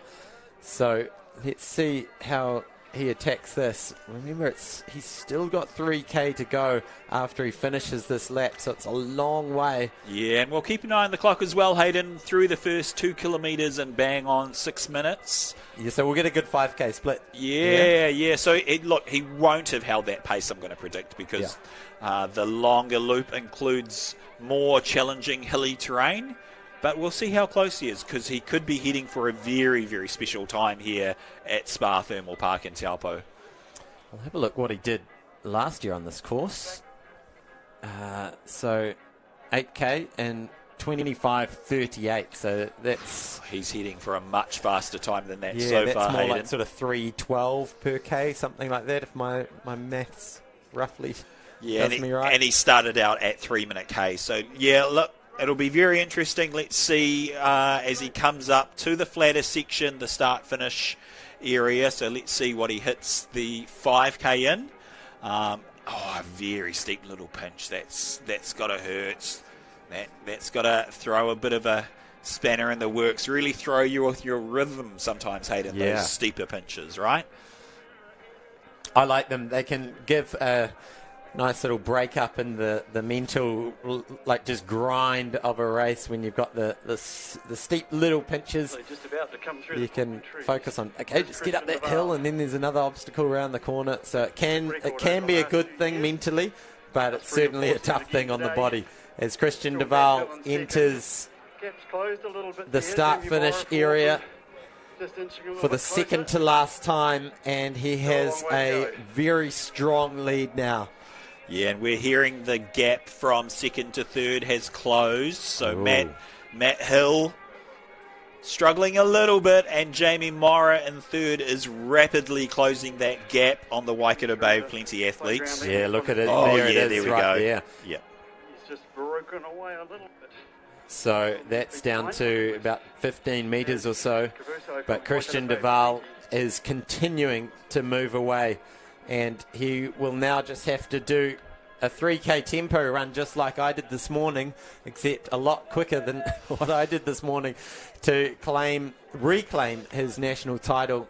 So 100 metres to go to come past the finish line. Look, a quality athlete, Hayden. He's only 18 years of age, but he's already run 14:03 for 5,000 metres, Christian Duval.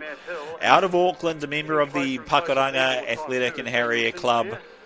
He is heading towards legend status. It's very hard to win this national junior cross-country title back-to-back. No one has done it since Max Baxter, one of our top-level international athletes on the scene at the moment. Christian Duval looking very strong, going through 5K in 15:30. So he's slowed down that last 3K in about 3:15 per kilometre pace.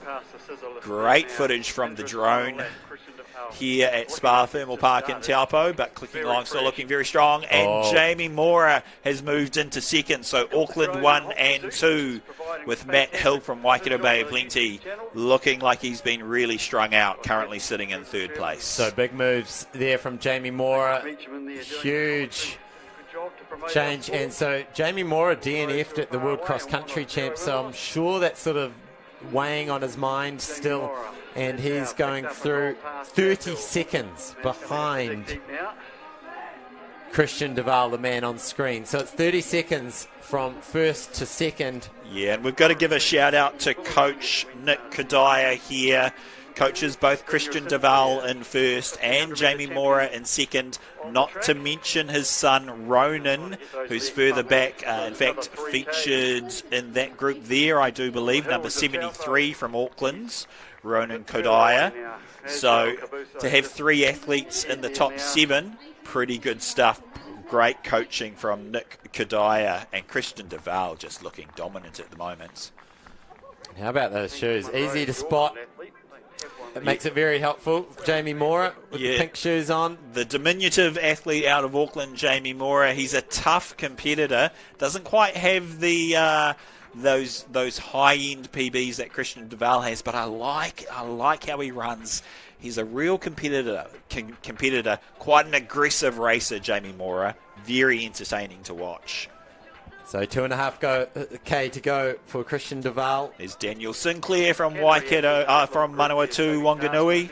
Second place at the New Zealand secondary schools. He's sitting in about 6th place, I want to say. As Kabusi leading that chase group, the Tapuki Tera had a memorable moment at Ramp Run in Rotorua, taking out the second flight against some much more fancied opponents. Great racer as Kabusi. Great range of track times. But look at this. Christian Duval, absolutely dominant here at Spa Thermal Park in Taupo.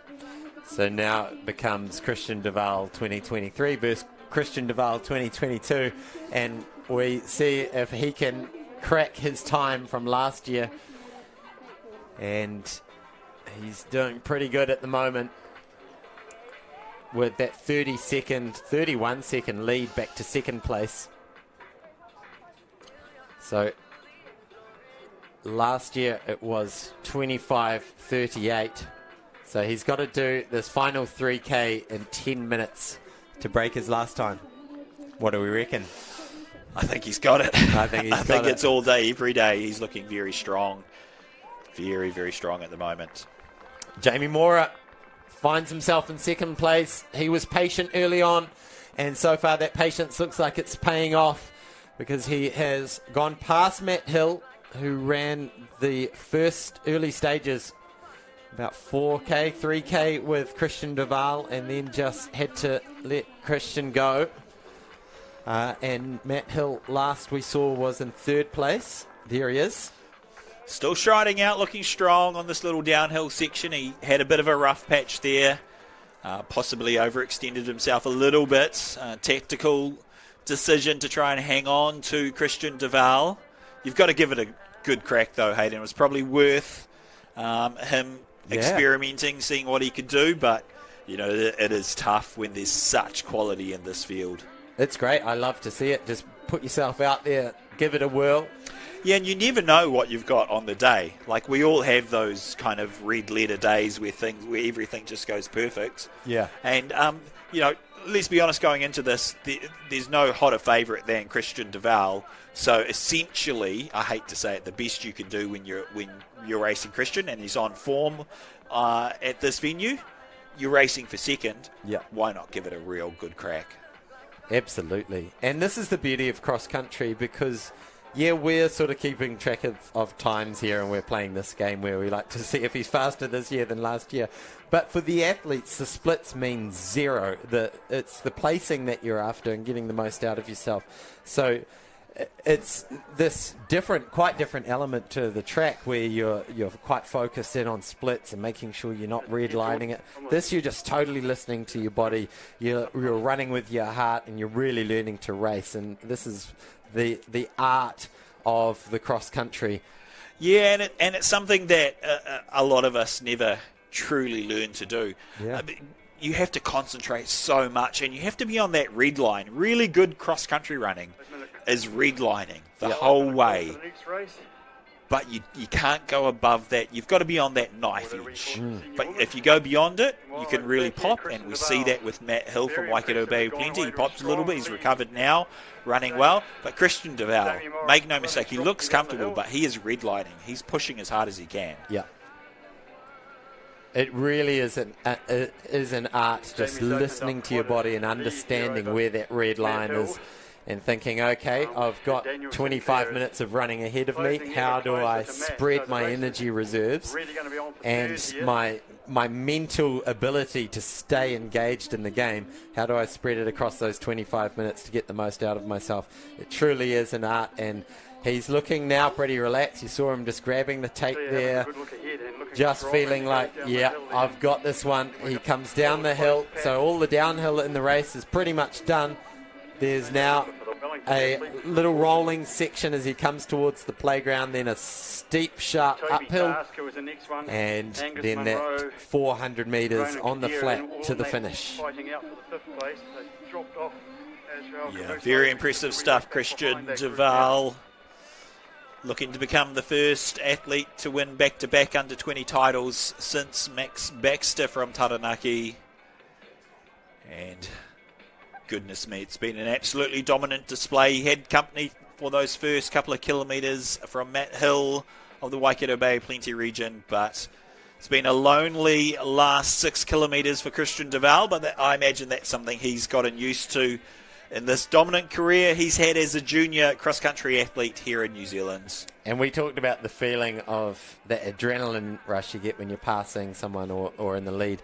There's also something magical about hearing the footsteps and the breathing behind you just fade into the background. Great. And all of a sudden you find yourself solo and you've broken the opposition. And that's what Christian Duval has done. He broke the entire field early in the race. It was just one man, Matt Hill, who had the courage to go with him. He wasn't able to stick around for long enough, though, and now it's left Christian Duval to attack this course solo for the last 5 kilometres, and this hill will hurt. It will hurt, but he will know that he will have his second under-20 national title just 500 metres away. Here he comes. It's looking so strong, even at this stage in the race, Hayden, with less than a kilometre to go, coming up towards that start-finish area. It's looking so strong, so impressive. Christian Duval out of Auckland. Look forward to seeing what the future holds for Duval. I imagine he's going to be joining the throngs of talented Kiwis over in the NCAA system. Whoever is picking him up is a very, very lucky coach, because this guy is a heck of a talent. He's been well trained by Nick Kodaya out of Auckland, but the talent shines through, really. 14:03 for 5K at only 18 years of age. And boy, oh boy, is this guy good over cross country, as we see the senior women's field lining up. But we're going to get to watch Christian Duval come in and be crowned the national under-20 cross-country champion for 2023. Pretty special stuff, Hayden. There's Jamie Mora. There's Jamie Mora, so he'll see the start-finish area, and that will come as a relief for him. A well-paced race from Jamie Mora. Really smart after his DNF in Bathurst. He'll be really happy with how his body's performed today. But Christian Duval, he also DNF'd at the World Cross Country Champs, had a disappointing day. He put himself in the hurt locker that day, but today he came and put the rest of the pack in that hurt locker. He has taken this race by the scruff of the neck. He's your under-20 3,000 metre champ on the track. He's your 5,000 metre under-20 champion. And right now, he's reclaiming the under-20 cross-country title. Here he is, Christian Duval, the New Zealand under-20 cross-country champion for the second time in a row. Christian Duval, the double salute. Yeah, and some 17 seconds quicker than what he managed on this course last year. That'll make him and coach happy. Very good running, Christian Duval. You deserve a bit of a celebration tonight, mate, because that is some special stuff. We see the senior women are underway here at Spa Thermal Park in Taupo. Sarah Drought from Wellington leading out early, looking very strong. And here's Jamie Mora coming into the finish line, Hayden. Yeah, this is a real expert exhibition of pacing. He stayed calm, stayed patient early on, moved his way up through the field. It took about 4 or 5K to find himself in a medal position, but a medal position it is. It will be silver for Jamie Mora. After the disappointment in Bathurst, he finishes his cross-country year with a second place at the under-20 champs. Now, let's read through, as we see, a really well-deserved bronze for Matt Hill. What a fight that he had to do after that hard early start trying to stick with Christian Duval, but Matt Hill, well-deserved bronze. He held off the pack, and as you can see, that pack just sprinting through, all crossing the line, very close contact. Yeah, great running from these junior men. We're going to turn our attention now to the senior women. I've got to give a shout out, Hayden. Very special athlete in this field. In the top leading group at the moment, sitting in the top 10. Lisa Cross, our champion from last year. Already today we've seen her win the Masters Women in quite dominant fashion. But sad news confirmed, this is going to be Lisa Cross's swan song. She is retiring from the sport of running after this. She's got some degenerative issues with her knees that they're not going to get better, unfortunately. Arthritic type condition. So this is it. This is her swan song. She's going for the double, but she's up against some tough competition. I'm emotional talking about it because she's been a great athlete on the New Zealand scene. But we've got a field full of great athletes, Hayden. Do you want to talk us through some of the highlighted names we should watch for? Yeah, I'll actually go through all the names because we've got 31 really quality athletes. So I'll roll through them all and then we can talk about the favourites. So we've got Katrina Andrew, Miriam Clark, Saskia Cosgrove-Drayton, Lisa Cross, as you mentioned, Neve DeHora, Bridget Dennehy, Sarah Drought, Sabrina Edwards, Maya Flint, Deb Fuller, Olivia Gold, Annika Grogan, Holly Harding, Macy Hilton, Leah Holden, Clara Lecurry, Peyton Lee, Holly Manning, Antonia Martin, Caitlin McClelton-Bell, Rain Milne, Emily O'Riordan, Anika Fitzinger, Alice Sorry, Jessie Speedy, Danielle Stevens, Megan Strickett, Stephen Walker, Kerry White, Anne Drefford, and Jess Wright. Now, there was a lot of names that I mentioned there who have won national titles across all sorts of distances. We have previous winners with the likes of Kerry White in there, and as you mentioned, Lisa Cross, who you've got to say will surely have some fatigue in the legs. Peyton Lee, who you can see wearing number 0. That's Cassia Cosgrove Drayton, but Peyton Lee, one of the juniors stepping up into the senior ranks now. She will be one to watch, having won junior titles in the past. But talk through some of these key names that we need to keep an eye out for. Look, I think Kerry White is worth a mention from the Waikato Bay of Plenty. I see her in that top 10. She boasts a strong record at these nationals. Bronze in 2017, gold in 2021, silver in 2022, going for a third successive podium. She was second at the North Island Championships. That's Kerry White from Waikato Bay of Plenty. But for me, I do find it hard to go past the Wellingtonian Sarah Drought, 35 years young, coached by my good friend John Bowden. She is the pre-event favourite. She was the top finisher in the senior women's race at World Cross Country, as you mentioned, 49th. She's won the half marathon title already this year. She was 6th at these championships last year, which just illustrates how well she has gone over the past year under the coaching of the maestro John Bowden. I would say she's the hottest of red-hot favourites, but there's a lot of names in here, Hayden. You've got to talk about the Irish assassin Bridget Dennehy, Aniki Aldridge, also a member of that Babes squad. But who we got out at the moment? It looks like Anika Aldridge from Auckland looks to be leading at this early stage, which is pretty exciting stuff from Sarah Drought. Anika Grogan will be the name that's most familiar to our listeners, but Anika Aldridge, she won the North Island cross-country champs here, and Sarah Drought's right there on her shoulder. And we've got Caitlin McCulkin-Bell wearing the gloves in the blue of Auckland. Then it's the Irish assassin, Bridget Dennehy, sitting there in 4th. And that's Deb Fuller from Waikato Bay of Plenty.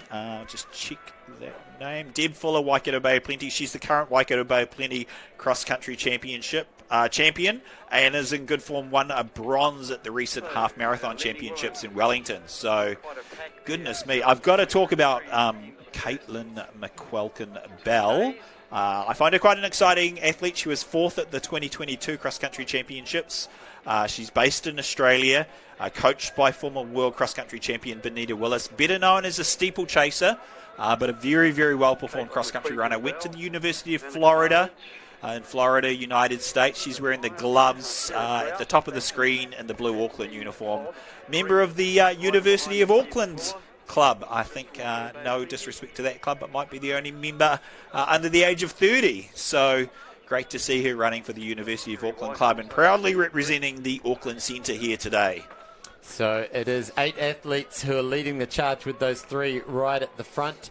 And I believe that was one of their under-20 male athletes that we saw just to the right of the screen. But Sarah Drought is at the front, keeping in a close eye of proceedings. Now remember, this is a 10K course, so they do 2 2K loops and then 2 3K loops. So it is Annika Arledge, followed by Sarah Drought, and then it is McCulkin Bell just behind her. I'm going to take a short break and do a 200-metre stride out, and I'll see you shortly. See you soon, Hayden. So we've got 2 steeplechasers and then the road cross-country specialist, Sarah Drought. So Anika Arledge from North Harbour Bays, Caitlin McKellen-Bell and Sarah Drought. We see Lisa Cross there, still sitting in that top 10 position. Of course, her swan song from the New Zealand domestic running scene.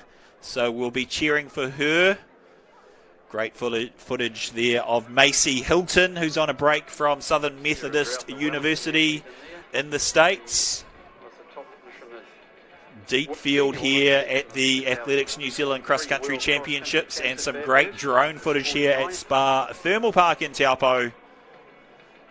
A lead pack of 7 athletes still hanging together, and that includes Bridget Dennehy.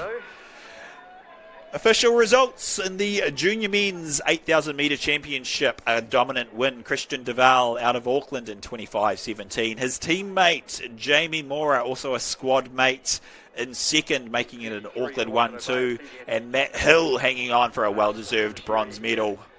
Katrina Andrew, the figure on the left there, also in the uniform of Auckland. Great to see Katrina Andrew back at it.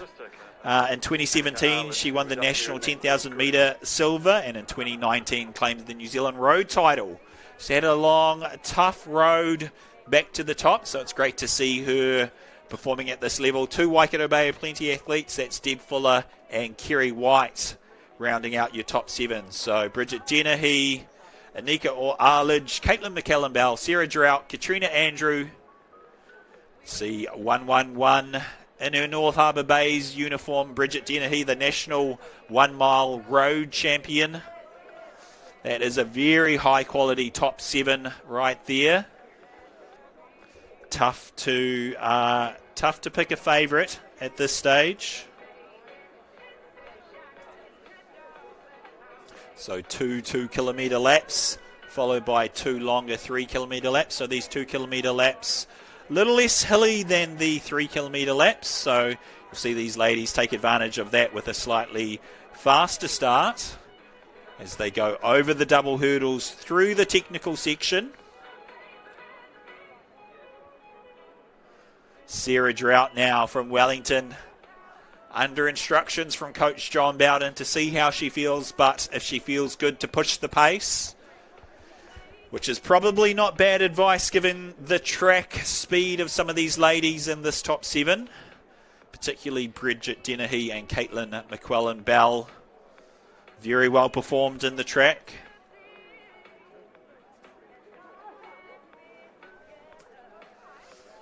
So a little bit of separation happening now. Your North Island Cross Country champion Anika Arledge and Sarah Drought from Wellington pacing it out. Little bit of a 1-2 metre gap back to Caitlin McKellen-Bell. Katrina Andrew, the other Auckland figure, in 4th. Bridget Dennehy 5th. Kerry White in 6th. Deb Fuller, also from Waikato Bay Plenty, looks to have dropped off from that lead group just a little bit.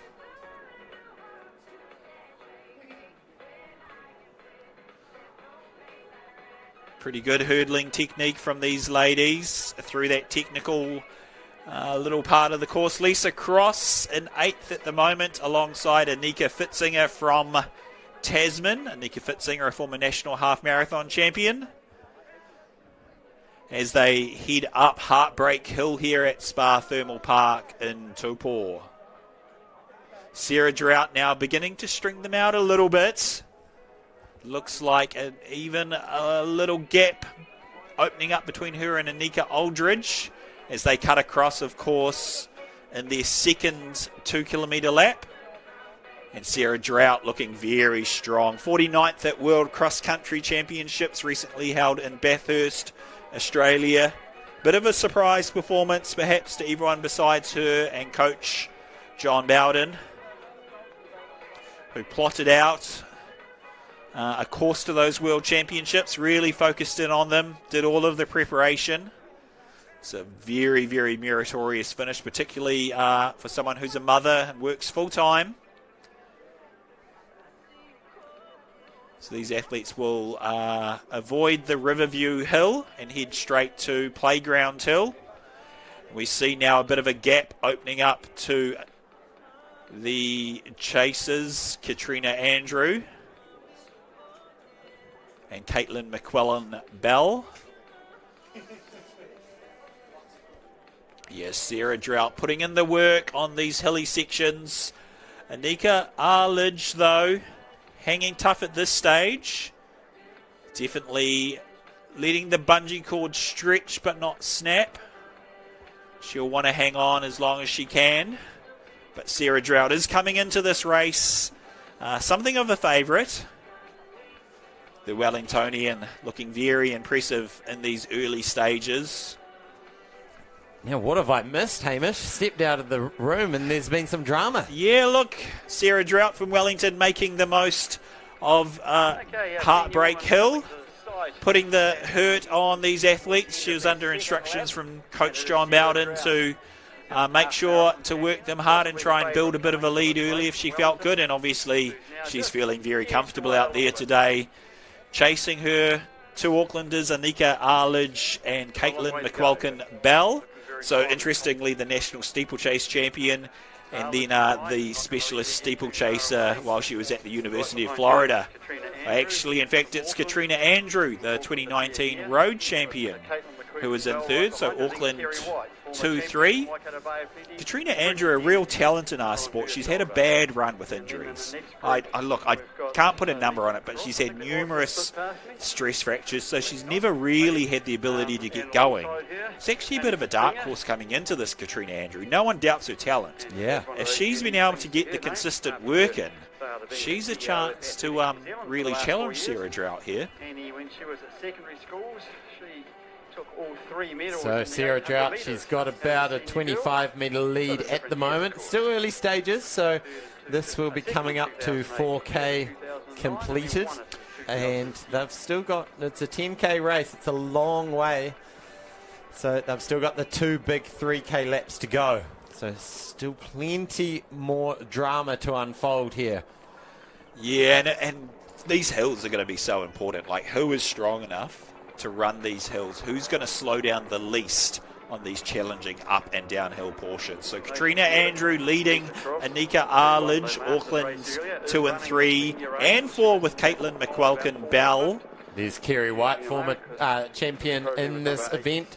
And there's Bridget Dennehy, 1-1-1. Oh, and Lisa Cross has worked her way up from about 10th to sit in 7th position, and Anika Fitzinger from Tasman sitting on her shoulder. Amazing. So really cool to see these athletes who maybe started a little bit more conservatively. But how about Lisa Cross? She just dominated the women's Masters race, and now here she is taking it to the young'uns. Yeah, and she comes from a background of very good marathon running, and she has very much through her career been a have shoes, will race type of athlete. Yeah. So look, the idea of doubling back from this Masters race, she knows it would have taken a bit of the edge off her, but it's not something that'll scare Lisa Cross.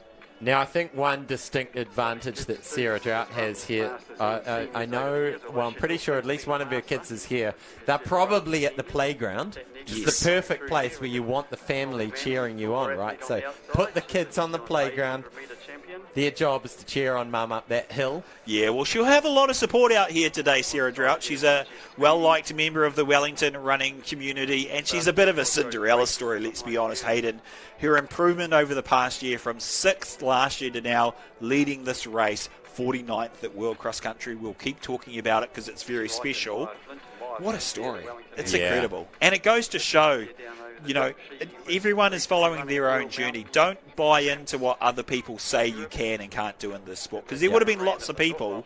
Sarah Drought has been involved in this sport for the best part of 20 years. There would have been lots of people who would have ridden her off and would have told her that international accolades were not something in her future. She's stuck at the sport, and she's found her groove now into her 30s and is doing so well. And this is the thing, I've seen a bunch of juniors, especially, who have crossed the finish line with all sorts of emotions. There's Jess Speedy and Holly Manning from North Harbour.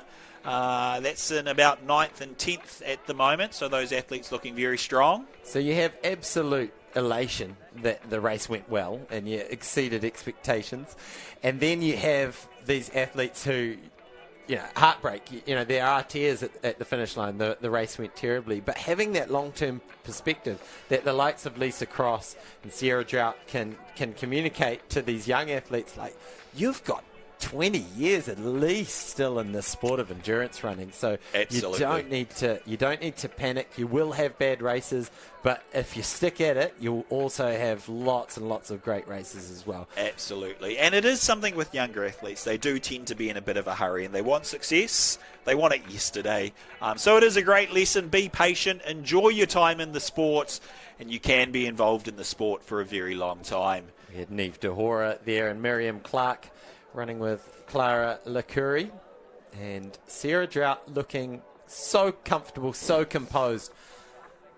The 12 months that this woman has had, she got the 2 silver medals on the road in the 10K and on the track in the 10,000 metres last year. But this year she's really stepped that up a notch. Wellington cross-country champ, half marathon champ, New Zealand half marathon champ with that 1:13 in Wellington, and I think that's what we're seeing here. That 1:13 speed over the half marathon, that's no joke. As Lisa Cross now has worked her way up to 5th place, just working her way ahead of Kerry White from Waikato Bay of Plenty. This story. We dare if say Lisa that she Cross could get herself on the podium? If she comes through for a medal, Hayden, I just have to give you fair warning. I'm not going to be able to hold it together because this is incredible stuff. What a high-quality women's race. This is fantastic. Yeah, loads of drama, and Sarah Drought really looking so strong and composed. She's probably, well past the halfway mark now. They would have gone through 5K probably half a minute, maybe a minute ago. Yeah, and look, it's interesting you say that, because looking at the clock, you know, clock is relevant and also at the same time not relevant in cross-country, but I know Coach John Bowden was hoping she would break 36 minutes out there today, as we see. Wow. Is that Anika Al? No, that's Caitlin McQualkin. No, Katrina Andrews, in second, and Anika Arledge in third, formerly Anika Grogan. So up to 4th is Lisa Cross, followed by Anika Fitzinger in 5th, and Caitlin McQualkin Bell in 6th, followed by Kerry White in 7th. How good does this feel? So Kerry White, former champion, in 7th place at the moment. We see a couple of athletes from Wellington, Scottish, and University of Canterbury. So that is Ange Rayford from University of Canterbury and Alice Sowry from Wellington, Scottish. Great to see them out there. Ange Rayford, actually former Wellington Scottish runner, so the 2 former clubmates having each other for company. And look at that beautiful scene. Now, I think is that Tauhara?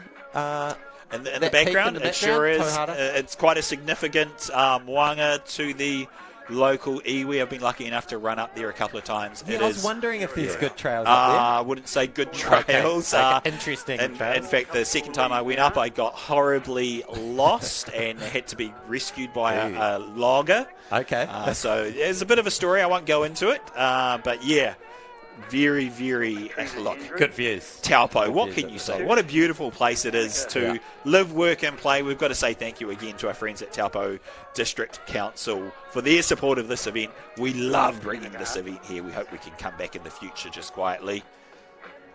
And I'm sure Sarah Drought wouldn't mind coming back here in the future because things are looking pretty positive for the Wellingtonian as she heads down to the Riverlands Hills. Yeah, look at this. She's got the race course all to herself at the moment. Sarah Drought, she will love just putting her foot on the gas and just being able to roll down this hill on beautiful surface underfoot.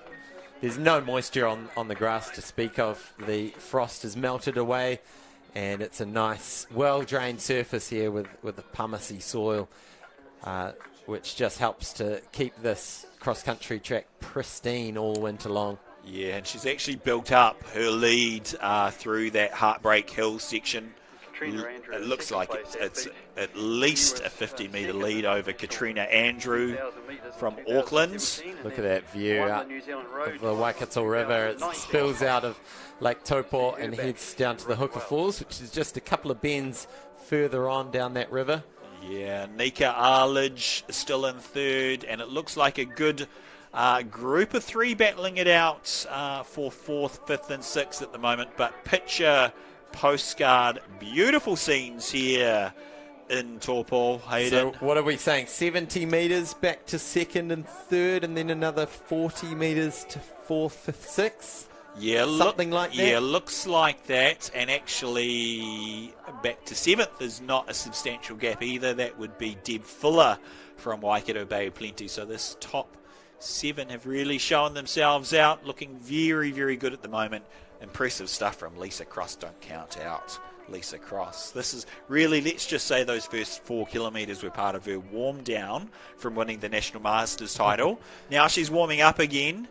Maybe that last lap we'll see what Lisa Cross, the legend, in her final cross-country race, what can she do? Reigning champion as well. So what effect will that have as she brings her title to the table today? So Sarah Drought has about an 80-metre lead, and that's back to Katrina Andrew, who's sitting in second. And then it's, 10 metres back from her to Anika Arledge.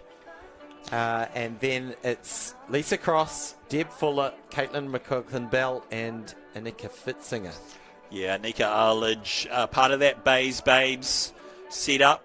She was very, very strong here at the North Island Cross Country Championships in July. She picked up that North Island Cross Country Championship title. You can see this is the steeper section, Playground Hill. Hopefully the kids are nearby to yell some support to Mum. She is well into her work. There is the playground that we speak of. Yeah, and you can Were they the kids there? You can see she's putting the hurt on herself. These hills definitely affect the stride and cadence of these athletes.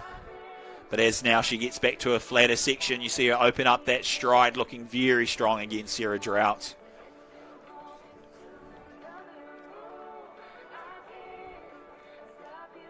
So shortly she'll have 3K to go. And the distinctive yellow of Athletics Wellington. Wellington have been very well represented in these championships across all of the grades. One of our stronger regions when it comes to the distance running. You were ensconced in the Wellington region for a number of years yourself, Hayden. What is it that makes Wellington so strong when it comes to distance running? I think Wellingtonians are looking for some way to stay warm amongst the windy weather. When you move there, you're like, oh, how can I make the most of the beautiful scenery even though the weather is not ideal? And running is just the perfect thing to do because the hills just await. And once you get into those hills surrounding Wellington, you just discover Wellington at its absolute best. There's Lisa Cross and Anika Fitzinger, Auckland and Tasman. So that's fourth and fifth, right? So yeah, there is second place just on the left. Yeah, so Katrina Andrew clearly into second now, has got a bit of a gap, opened a bit of a gap over Anika Aldridge. So Katrina Andrew over Anika Aldridge. And I want to say she may have slightly closed in on Sarah Drought as they come up with just over 3,000 metres to go, Hayden. Yeah, we saw at this sort of stage last time Katrina Andrew did get close and then Sarah seemed to pull away, but perhaps there's a little closing of that gap. But let's try and keep some splits as they come through. So Sarah Drought, she's got 3K to go, and then that national title will be all hers, which will look very good alongside the national title from the half marathon champs earlier in the year. So about a 12-13 second gap back to Katrina Andrew, and oh my goodness, Lisa Cross is looking strong as well. So only 20 seconds from the leader back to Lisa Cross. Wow. Don't count out these chasers. Sarah Drought looking very strong, don't get me wrong, it's impressive. I'm a fan, but goodness me, all of the racing is happening behind Sarah Drought. Here's Kerry White, former national champion out of the Hamilton City Hawks Club, coached by Maria Hassan, very experienced athlete on the track, roads and cross country. So splits currently, we've got our race leader Sarah Drought, she's got 12 seconds back to Katrina Andrew, and then it's 6 seconds back to third place, and then only another 4 seconds back to fourth, fifth, sixth. So we've got 3K to go, which is plenty of time for some big upsets to happen over the next little while. So don't go anywhere, ladies and gentlemen, because we have national titles on the line here, and there will be athletes who have saved themselves for this very moment, this last lap of the National Cross Country Champs. Yeah, it's pretty exciting stuff, Hayden. Sarah Drought looking strong, but a little grimace on her face just there that you see she's working hard. She'll be aware that she's built up a bit of a gap, and likewise she'll probably be getting some information relayed to her just how close Katrina Andrew is. And there we see it, that gap has closed. It's down to about 40 metres, I'll say, but it's Katrina Andrew followed by Anika Aldridge, Lisa Cross, Anika Fitzinger. And let's talk about the mental games, because I'm used to running a 10K cross-country course, usually on a 2K loop, and it's that fourth lap that's the hardest. You're just in absolute hell in terms of your mental game. Yes. So what do you think's going through Sarah's head right now? How does she stay in the fight and hold off this challenge that's coming from behind her? Yeah, it's all about concentration and really, really, through these technical aspects, making sure that you don't decelerate.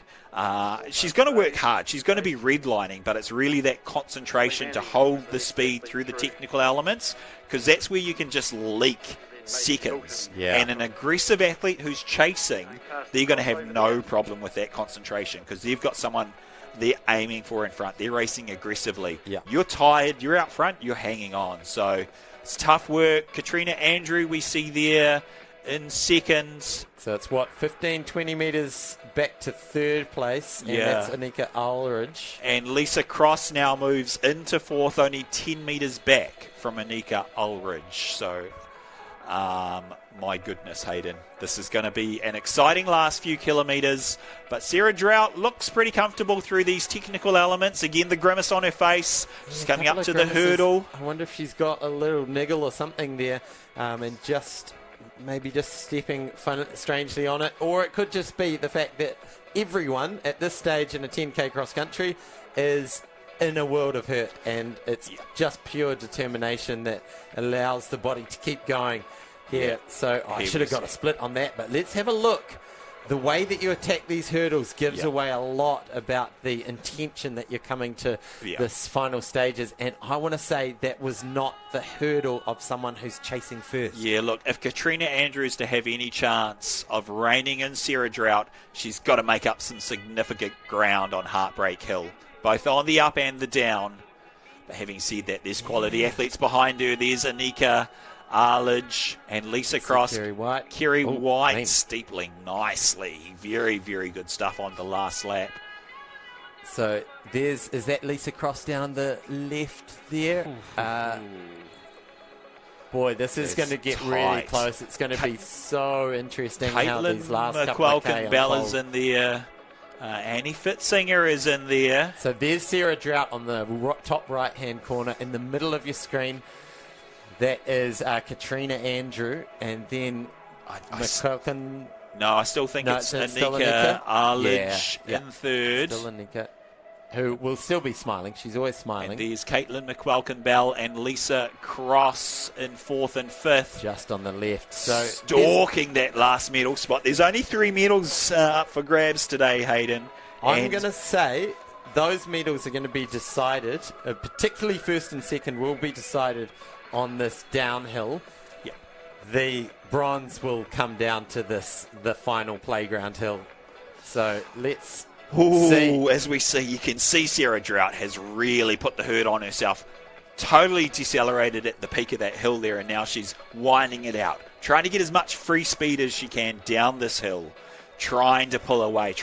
She's worked so hard to build up this lead. Now she's got to really smash herself to keep it, because there is some quality athletes behind Sarah Drought. So it's a slight rise for her there, and now she gets a chance to get a bit of reprieve. So it's a gentle downhill, slight, small, flat section, and then it's into the big downhill.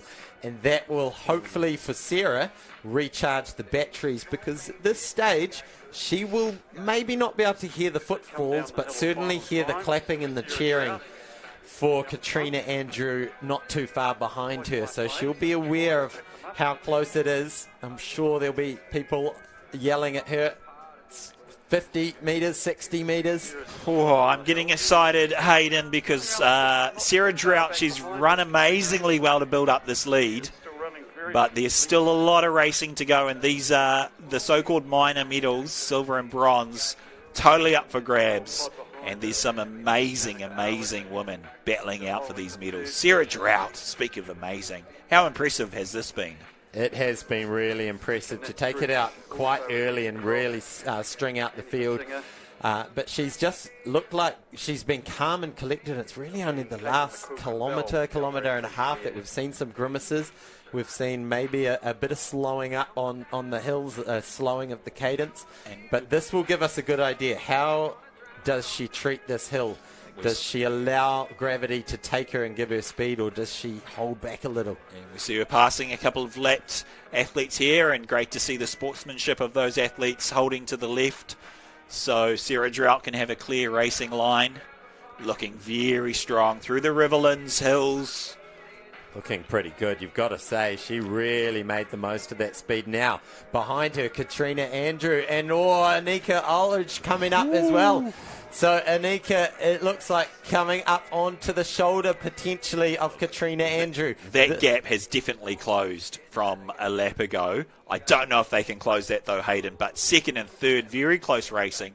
We can't at this stage see fourth and fifth, but I don't think they're too far back. The benefit that the two and second and third have is they can now work together to put pressure on each other, which will in turn eat into some of this lead of Sarah Drought. But the big question is, how much has she saved for this final hill?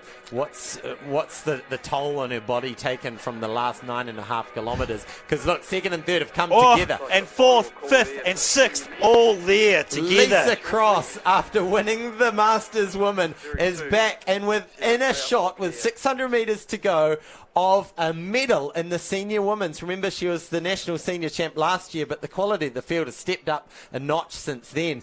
And could she get into the medals? Yeah, not to mention she earlier today won the Masters Women's race, and this is her last ever cross-country race. She's got some degenerative issues in her knees. So Lisa Cross, a heck of a story as our senior men line up for a start. We'll get back to them very shortly, but high quality field. We see all the regions: Manawatu, Wanganui, Waikato Bay, Plenty, Auckland, Canterbury, Wellington, very well represented.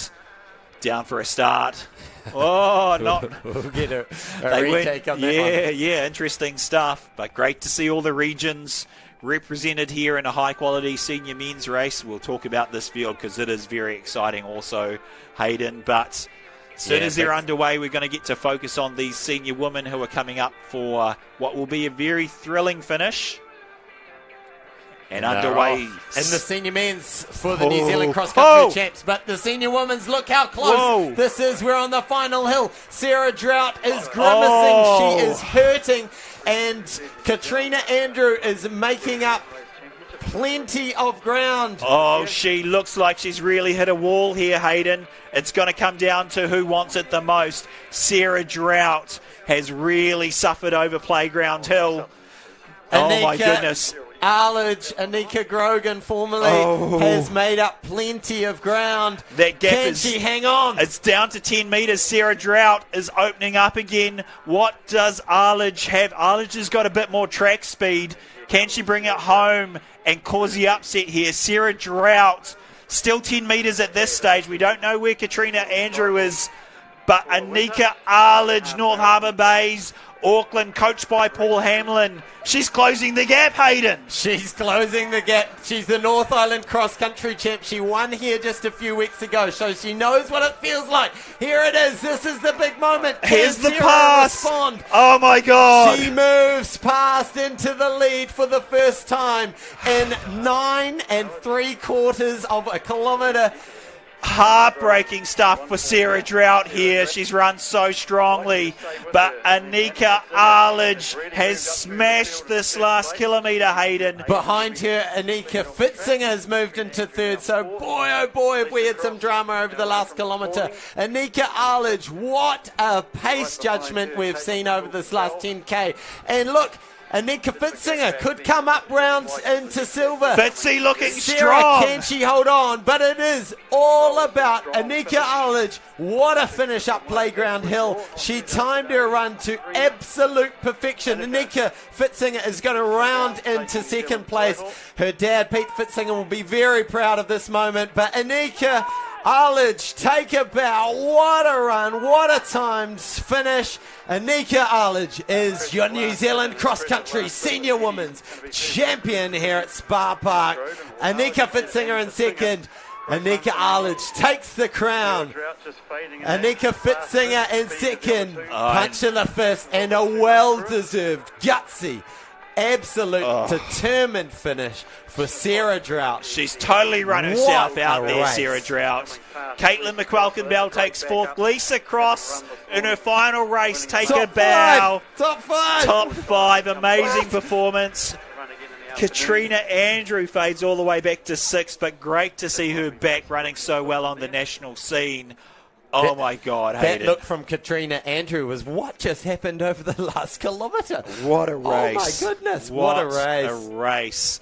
Your national champion, Anika Arledge, she's soaking it in. She's absolutely smashed that last kilometre. You can see how hard she has had to work. She's in disbelief. And she A little smile.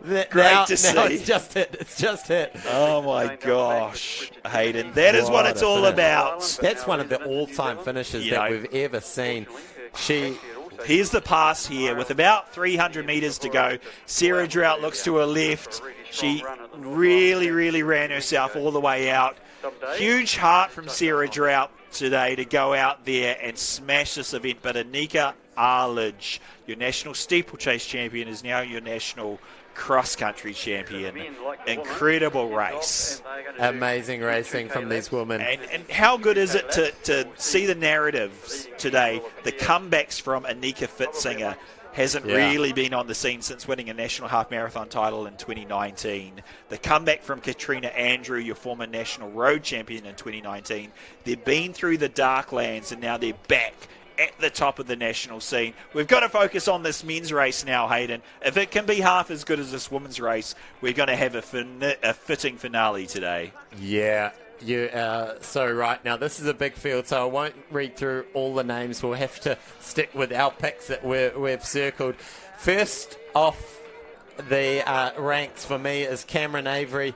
He got second in this race last year. He was the top Kiwi at the World Cross Country Champs. He will be wearing the red of Canterbury. I think that's him in second place, I want to say. And who's that just next to him? Michael Voss? Michael Voss Voss leading from Cameron Avery, and Michael Sutton, the mountain runner, in third. Michael Sutton, he's the national steeplechase champion. He likes to get out hard.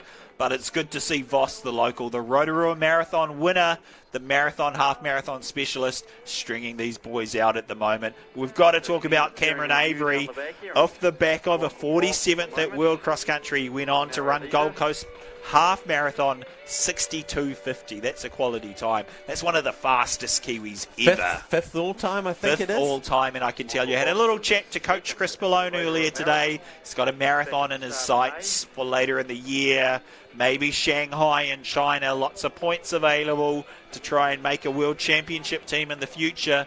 Cam Avery has been a revolution since his time in the States. I believe he ran for Stony Brook University. Yep, you're right. I remember us, Hayden, commentating this guy when he won the national junior title. Yeah. Talking him up then. We thought he was great. And tell you what, he's made us look way smarter than we actually are, because he has kicked on. He's done very well since returning to New Zealand, working with master coach Chris Ballone. He's looking pretty comfortable so far. Back in that chase pack, we've got William Little, we've got Daniel Balcom, we've got Russell Green. A lot of the main offenders, the usual suspects. Very strong field today. You can see Cameron Clark there, who was a well-performed junior, now up in the senior ranks as well. Hiro Tani Mato back there as well. So sort of several groups forming, but the two, Michael Voss, who's also going to be joining Cameron Avery heading to the half marathon champs later in the year. He's the current national half marathon champion, so essentially locked his place in at those world championships by winning the national title. Three-time Rotorua Marathon champion, so a real local hero here in the Waikato Bay Plenty, and he loves a good front run. And he's got a 64-minute half marathon to his belt from the Gold Coast just last year. So he'll be looking at Cam Avery 62.50 thinking, you know what? On the hills of my home turf, I reckon I can take this out hard and make you hurt a little bit, Mr. Cam Avery. And we've got to give a shout out to his coach, Kim Stevenson, one of the real wise heads on the athletics New Zealand scene. He's coached Voss for all of his career. He's a Lydiard disciple, but he's a master coach. He's handled this guy so well, and really, you know, it's great to see. Rotorua in some ways is the heart of New Zealand distance running. It's a great place to go and train. It's the home of our premier marathon, and to have a hometown champion like Michael Voss coming out of Rotorua, I know it means so much to that community. So you can see these groups, almost these pace groups, just forming up with athletes saying, you look like someone that is running about my speed, I'll run with you. And so good to see these little packs forming early on as we come up towards 3K into the race. So again, they'll be doing 2K laps to get things underway, and then they will be going into the 3K laps to finish, as we just see Will O'Connor. Will O'Connor also out of the Lake City Club. Look at the Mong in the background. Stunning. Cracking views here. Ruapehu just on the left, Narahoe, and then Tongariro. So the three brothers standing next to each other on the southern end of Lake Taupo. I'm glad one of us was paying attention in geography class, Hayden, but fantastic running. Already we see Cameron Avery going, I might just nudge this along. Michael Voss, if you don't mind, I am the favourite. I'm feeling pretty good today. Coach Chris Ballone will like to see this. Yeah, this is great to see. So Michael Voss making the pace honest early on, but Cameron Avery saying, thanks, mate. Appreciate that. We've whittled it down to 2. Thumbs up. Thumbs up. So he was second in this event last year behind his training partner, Matthew Taylor, who was a runaway winner. Finished 47th at World Cross Country in Bathurst. Similar finish to the men's race, actually. The women's race that we just saw earlier, with a pass on that final hill. So who's in this chase pack that we recognise? So we've got William Little there. We've got Dan Belchin, who has won multiple silver medals in this event. He's won 4 medals at this event. So 3 silvers and 1 bronze. So and he's in a marathon champ last year. Yeah, he's won national titles from steeplechase through to the marathon, 10K half marathon. So you know, very well performed. Part of that Team Canterbury that we can see on screen Team right Canterbury. there. I'm just trying to remember the coach's name. Part of a great group there of kind of distance road running specialists. But yeah, these guys, so same as the women, 2 2-kilometre laps to start us off, and then 2 long 3-kilometre laps. So these 2-kilometre laps are slightly less hilly, so good to see these athletes making the most of the flatter terrain in the early laps. We've also got Russ Green in there as well. He's the bronze medalist from the 1500 metres, got third at the national cross-country champs. You can usually tell Russ Green by the little man bun there. And so Cameron Avery. And here we see official results from the Senior Women's Championship. The Athletics New Zealand cross-country champion for 2023, Anika Grogan out of Auckland. Anika Fitzinger takes second from Tasman. Sarah Drought from Wellington takes the third. Got to shout out Lisa Cross in fifth, her final cross-country race. What a career. We salute you, Lisa Cross. We look forward to your continued involvement as a coach. Yeah, and I've got to do a big shout out to the women's distance running community because it's on the up and up in New Zealand, and when you look on paper at those results, that looks like an exciting, thrilling race, and it's exactly what it was. For me, that's the race of the day so far. So fantastic running from our senior women. As we see our 2 race leaders, they've got about 12-metre lead on a chase pack of 3 behind them. So and chase then it's pack sort of strung out behind them with the 3 Cantabs. So chase pack is Russell Green, William Little, and one other, Hayden. William Little, and that's not Daniel Balcom in that chase pack. That could be Cameron Clark, perhaps, or Harry Ewing. Potentially Harry Ewing. We'll get an update on that as soon as we can. So Cam Avery. Good to see Michael Voss still giving it a good crack out front, looking very strong today. He was 4th at the recent North Island Cross Country Championships, so although he's better known as a road performer, he's no stranger to cross country, and he's going very well today, just springing along. Yeah, looking really good, and potentially a little grimace from Cam Avery. I mean, he did give a thumbs up just not too long ago. William Little there, so that's Russ Green. Definitely William nice Little, cruisy. the black and pink of the Whippets Running Club. Daniel Balkin in the top 5. Michael Sutton, Waikato Bay Plenty in 6th. Recently ran a 1:08 half marathon. Seamus Kane we saw on screen just earlier, the Wellington champ. There's Harry Dixon, Waikato Bay Plenty champion. Manawatu Wanganui. Jono Jackson, evergreen Jono Jackson still out there looking very good. Hiro from Wellington, Scottish, Japanese born but domiciled in New Zealand for a number of years now. Also domiciled in New Zealand, Darian Sorori in there, one of our American athletes who is based over here. Has a rather speedy Kiwi girlfriend. Yeah, great that these international athletes choose to come and spend time in New Zealand. It's fantastic to welcome them. Why wouldn't you when the weather's always like this? I mean, tropical Taupo. Yeah, look, we're very, very lucky in that we are, so well known as a distance running nation, I have to say, Hayden. Great to have international athletes still wanting to come and spend time here in New Zealand. Cameron Avery and Michael Voss still leading this race. William Little in that chase pack wearing the black and pink of the Whippets. William Little, I believe, originally from Napier. Won the North Island Championships earlier this year. So, in fact, just a month or so ago on this course. Over 9 kilometres. Managed to take out the best in the North Island, so he's in pretty good cross-country form at the moment. So they're coming up to 5K shortly, and the fact that we're not at 15 minutes gives you an indication on the sort of speed. And look at this. Is this a gap? Is this a move from Cameron Avery, our race favourite? We know that he went to the lead early on, alongside Michael Voss. Michael Voss being prepared to take it to the rest of the pack, but is this a significant move from Cam Avery, potentially saying I'm going to wait till halfway and then start to accelerate? Remember last year he had to do a lot of work and it meant that his training partner, Matthew Taylor, could sit in and then kick for home. Maybe Cam's just thinking, I don't want that to happen again. I'm going to make a move a little bit earlier and just put that pressure on. Well, you know, having said that, we just saw the favourite in the women's race, Sarah Drought, do a lot of work through the middle stages of the race and then falter over the last kilometre. So, you know, you can...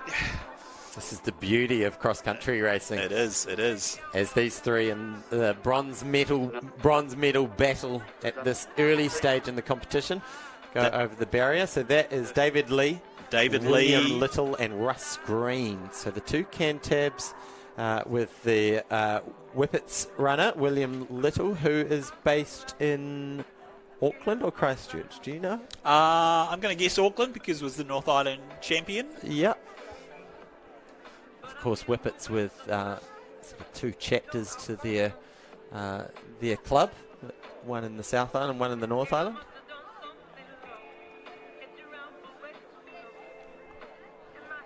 And look at that, just starting to inch their way up towards Michael Voss. We are past the halfway mark now in this competition, but there is still the bulk of the work still to come. And is that a little move? Yeah, David Lee looking strong in that chase pack. Cameron Avery already on his way down the hill. Michael Voss not giving up any ground yet. And then Canterbury. 6, 7 and 8 at the moment, looking very strong for a senior men's teams title, Athletics Canterbury. You've got to say that it would have to be an absolute upset right now for Canterbury to lose that title. I totally agree with that. For full results, including team results, do be sure to check out our website, athletics.org.nz, search under competitions and click on the Athletics New Zealand's Cross Country Championships. Great time, Hayden, to acknowledge our sponsors, including Douglas Pharmaceuticals. A huge thank you to our major community partner, Douglas Pharmaceuticals, for their continued support and commitment to Athletics New Zealand. Their support enables us to deliver community and event initiatives across the country. As a local family-owned company, they produce a wide range of high-quality pharmaceutical and healthcare products. Almost 18 minutes into this race now, Hayden. The first of the big 3 kilometre laps. So after this, they'll have one more 3 kilometre lap to go. Cameron Avery looking very comfortable out there today. Yeah, it looks like he's really got into his work now. Waited for those first 2K laps to be done and dusted, and then really made what looked to our eyes like an intentional change of gears, maybe just up half a gear, and moved away from Michael Voss, who had the early lead in this race. Yep. The three behind Michael look like they're inching up on Michael Voss, but not making any ground on Cam Avery as he gets a chance to really check out the wonderful views that this incredible course has to offer over the Waikato River, boiling away. Yeah, so he's got a bit of a lead there over Michael Voss, and then subsequently that chase pack looks like about 30 metres and then an additional 20 metres. But as we know, as we've seen earlier today, Hayden, these gaps don't mean as much as you might think they do. But at this stage, Cameron Avery looking strong. I like that chase group of 3 working together. I'll predict that at some stage they'll pull in Michael Voss. Michael Voss, it's good to see him going out so aggressively, but going by the form books, you'd have to back David Lee, William Little and Russell Green to pull him in. I've been wrong before, so I better not get too ahead of myself. Yeah, that senior women's race kept us guessing right up until that last bend, so I imagine it'll be the same with the senior men if they learnt anything from seeing what happened in that race. But here comes Cam Avery. He's on to the tough hill that we've called Playground Hill, or he's just coming up to it. So there's a couple of little pinches, and then a really steep incline, which if there's any acidosis going on inside your body, you will definitely start to feel it right about now. This is when things go vertical, and you can see there the technique has to change. The arms have to drive a little bit more. the power has to be exerted through those legs to get you up there. So he'll go through that one more time. But so far, so good. He's opened up about a 9-second lead I got on the last check. Lifetime member of the Christchurch Avon Athletic Club is Cameron Avery, a very proud representative of Christchurch Avon. By lifetime, do you mean his whole life? Or has he been awarded a... He hasn't been awarded a life membership, although I'd like to officially propose to the Christchurch Avon Club that they consider a life membership for Cameron Avery, because... If he wins... If he hangs on. For any club to have an athlete at this national level, it brings so much profile to your club. It is so good. So Christchurch Avon, I know, will be very grateful to have Cameron as a member out there representing them, wearing the Reds of Athletics Canterbury today, though. So, yeah, Cam Avery, he's on to the start-finish area, which means it's 3.5k to go now. And in a distance runner's mind, that sort of, you can break that down to 2 miles to go. So it's starting to get towards the closing stages of this race. That gap now back to Michael Voss is 14 seconds, and then it's only about 2 seconds back to the pack behind. And I can see the senior women outside our booth, all posing for photos with family and friends in really cool moments, because the family really get to share in the joy. I can see Sarah Drought with two kids and a husband. If the race wasn't tiring enough, now it's back to your main job of being a mum. All right, so Cam Avery, 3k to go now, 21:47 for 7k, so just a tick over 3 minutes per K on this course. And there's Michael Voss starting to feel the heat with those 3 boys right on his tail. Ronan Lee, William Little, and it's David Lee, isn't it? And easy mistake to make. And Russell Green. And Russ Green. Yeah, so as we mentioned, Canterbury looking very strong with a number of athletes in the top 10. In fact, it might be 5 in the top 10 with Daniel Belchin rounding out their 5. But led by this man, Cameron Avery, coming up into his last 3-kilometre lap here, looking very strong. Got to mention again, great work from his coach, Chris Pallone. Of course, coaches a very strong stable of New Zealand distance runners. Led Hamish Carter to his Olympic triathlon golds back in 2004. So a true master of endurance coaching in New Zealand. A national treasure, some would say. And he's done so well with Cameron Avery. Just taken that potential of a gangly teenager from Canterbury. You know, a nice... You said it. He was gangly. He probably confessed it himself. I distinctly remember him being a little bit of an unco kid, right? and he's just taken that raw talent and really moulded him into something special. That 62.50 half marathon really, I think, highlights Cameron's future as a road runner, hopefully an elite international road runner. Now, I want to give you a couple of splits, because we know that it's about 15 to 20 seconds from first back to second Michael Voss, and then 3 or 4 seconds back to that chase pack of the 3 sitting in that bronze medal position. And then, so the question is, how far back are the others? Could we see someone else come up over this last 3K and snatch a bronze potentially? Now, Dan Belchin is 18 seconds back from that bronze medal pack of 3, and then it's another 7 seconds back to Tom Moulai, who is sitting in, what will that be, 7th place. So that's a bit of an idea of the battle for bronze. Is it too much to ask for an 18-second deficit to see Dan Belchin come into yet another cross-country medal? Yeah, all of that experience has to come into play for Dan Belchin, so I certainly wouldn't count him out. I'd love to see one of the younger athletes come through. Russell Green at only 22, it'd be great to see him get a medal. Cameron Clark is somewhere in that top 8. So my money is on the young guns in this last 3-kilometre lap. Great hurdling there from Cameron Avery, our race leader, heading up with only 2 kilometres to go at this stage, Hayden. Yeah, Cam Avery is looking pretty strong now. Michael Voss is hanging tough. showing us the strength that's led him to those Rotorua marathon titles and those wonderful half marathon performances.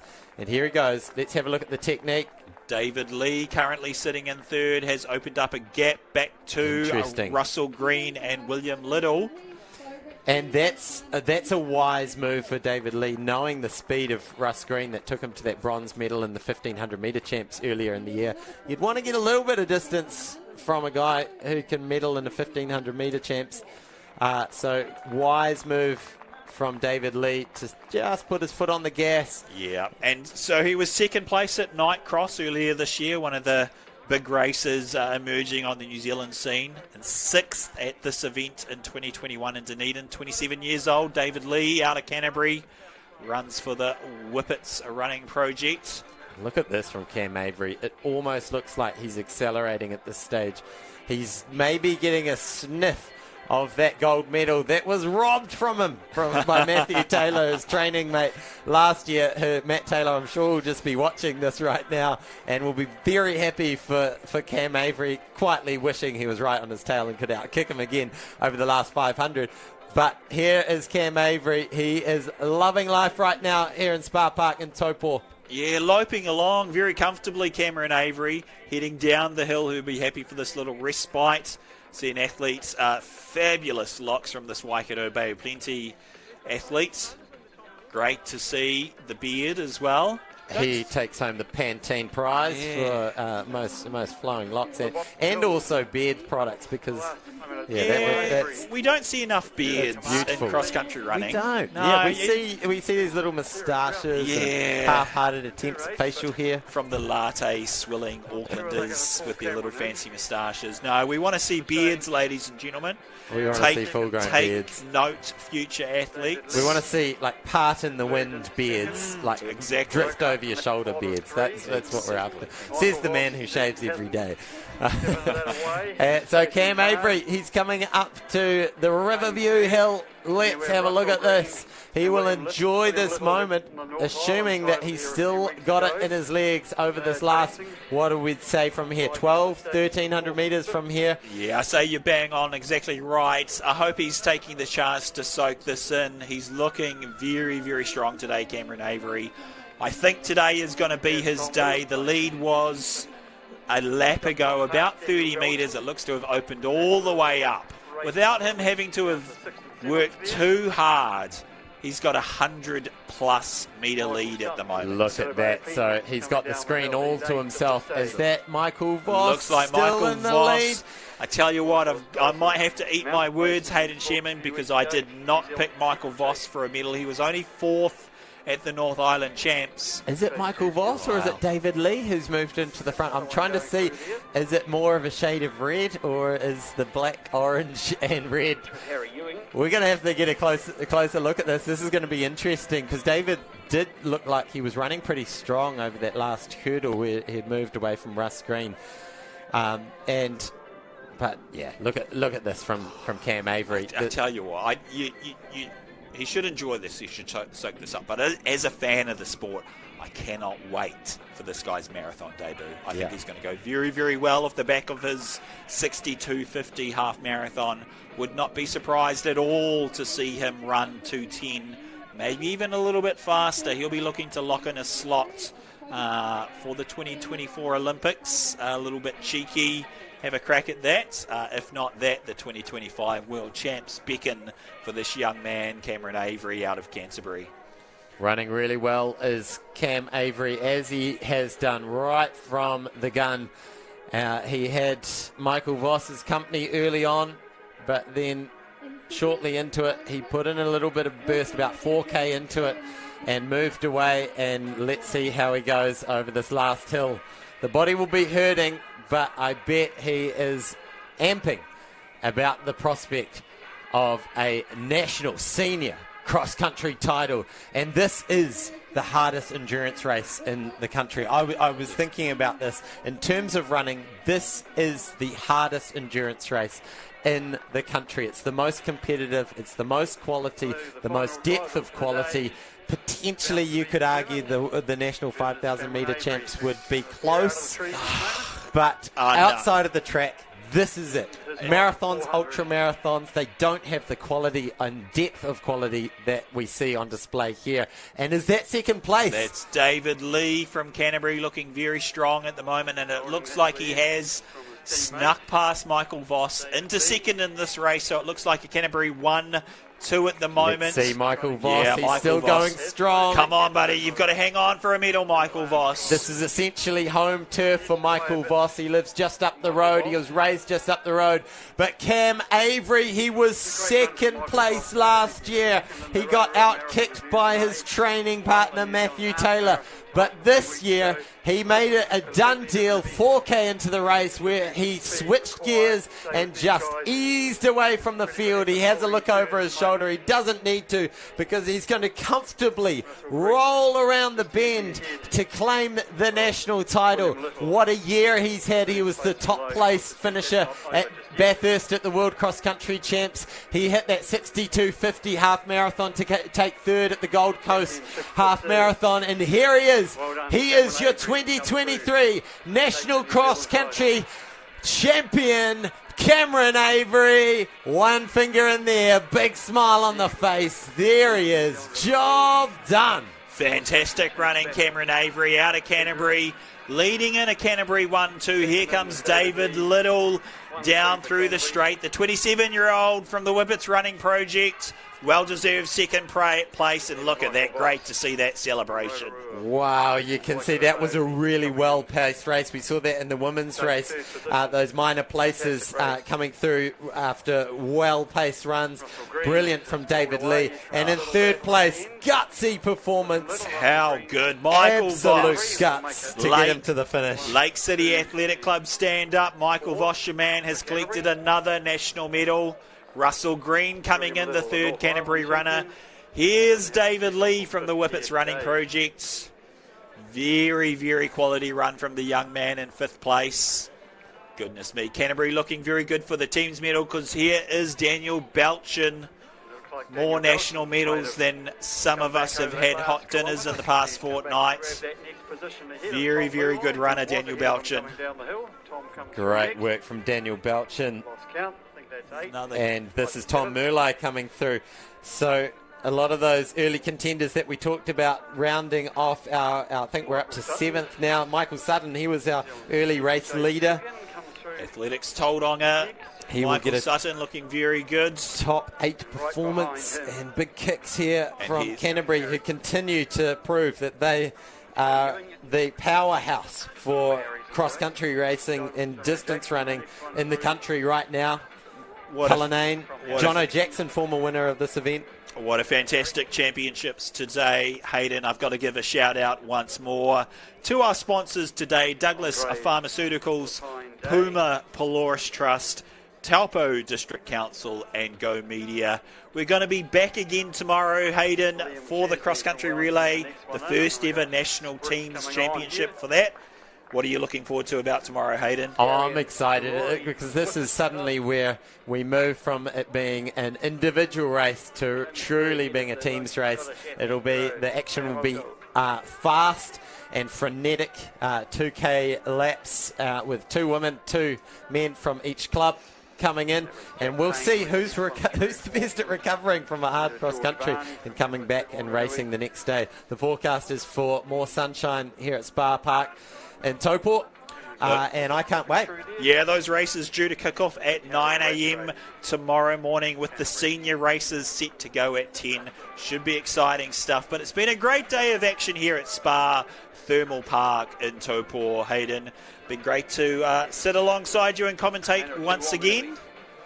Yeah, absolutely. So wonderful to have our 2 senior champions, Anika Arledge and Cameron Avery, taking the big honours, and well done to all the competitors, all the coaches, all the volunteers. Especially thank you to you for getting here early in the frost and setting up. Thank you to the Stream Shot for this wonderful coverage you've brought us from the view from the sky from those drone shots. And ladies and gentlemen, thank you for tuning in. It's been an absolute privilege. And look at those times, 31:01. Last year, this race was won in 31:24. So more bragging rights from Cam Avery to go home to Matt Taylor and say, well, I got you on time. David Lee in second, 31:19. Michael Voss, a well-deserved and absolute gutsy run for the bronze, 31:37. So great racing from the men. We saw the race of the ages from the senior women.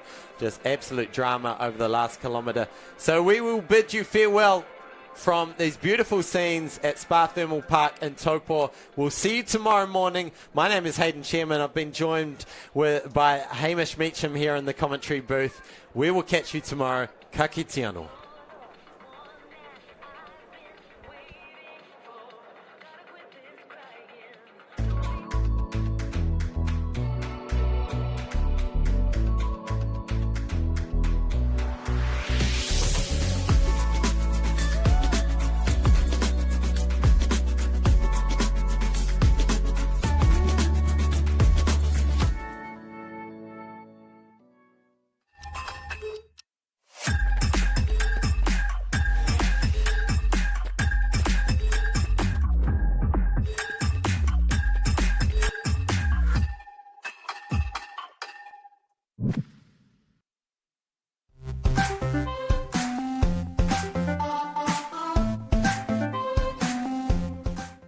Welcome to Lothian 68, the excitement of road relay running.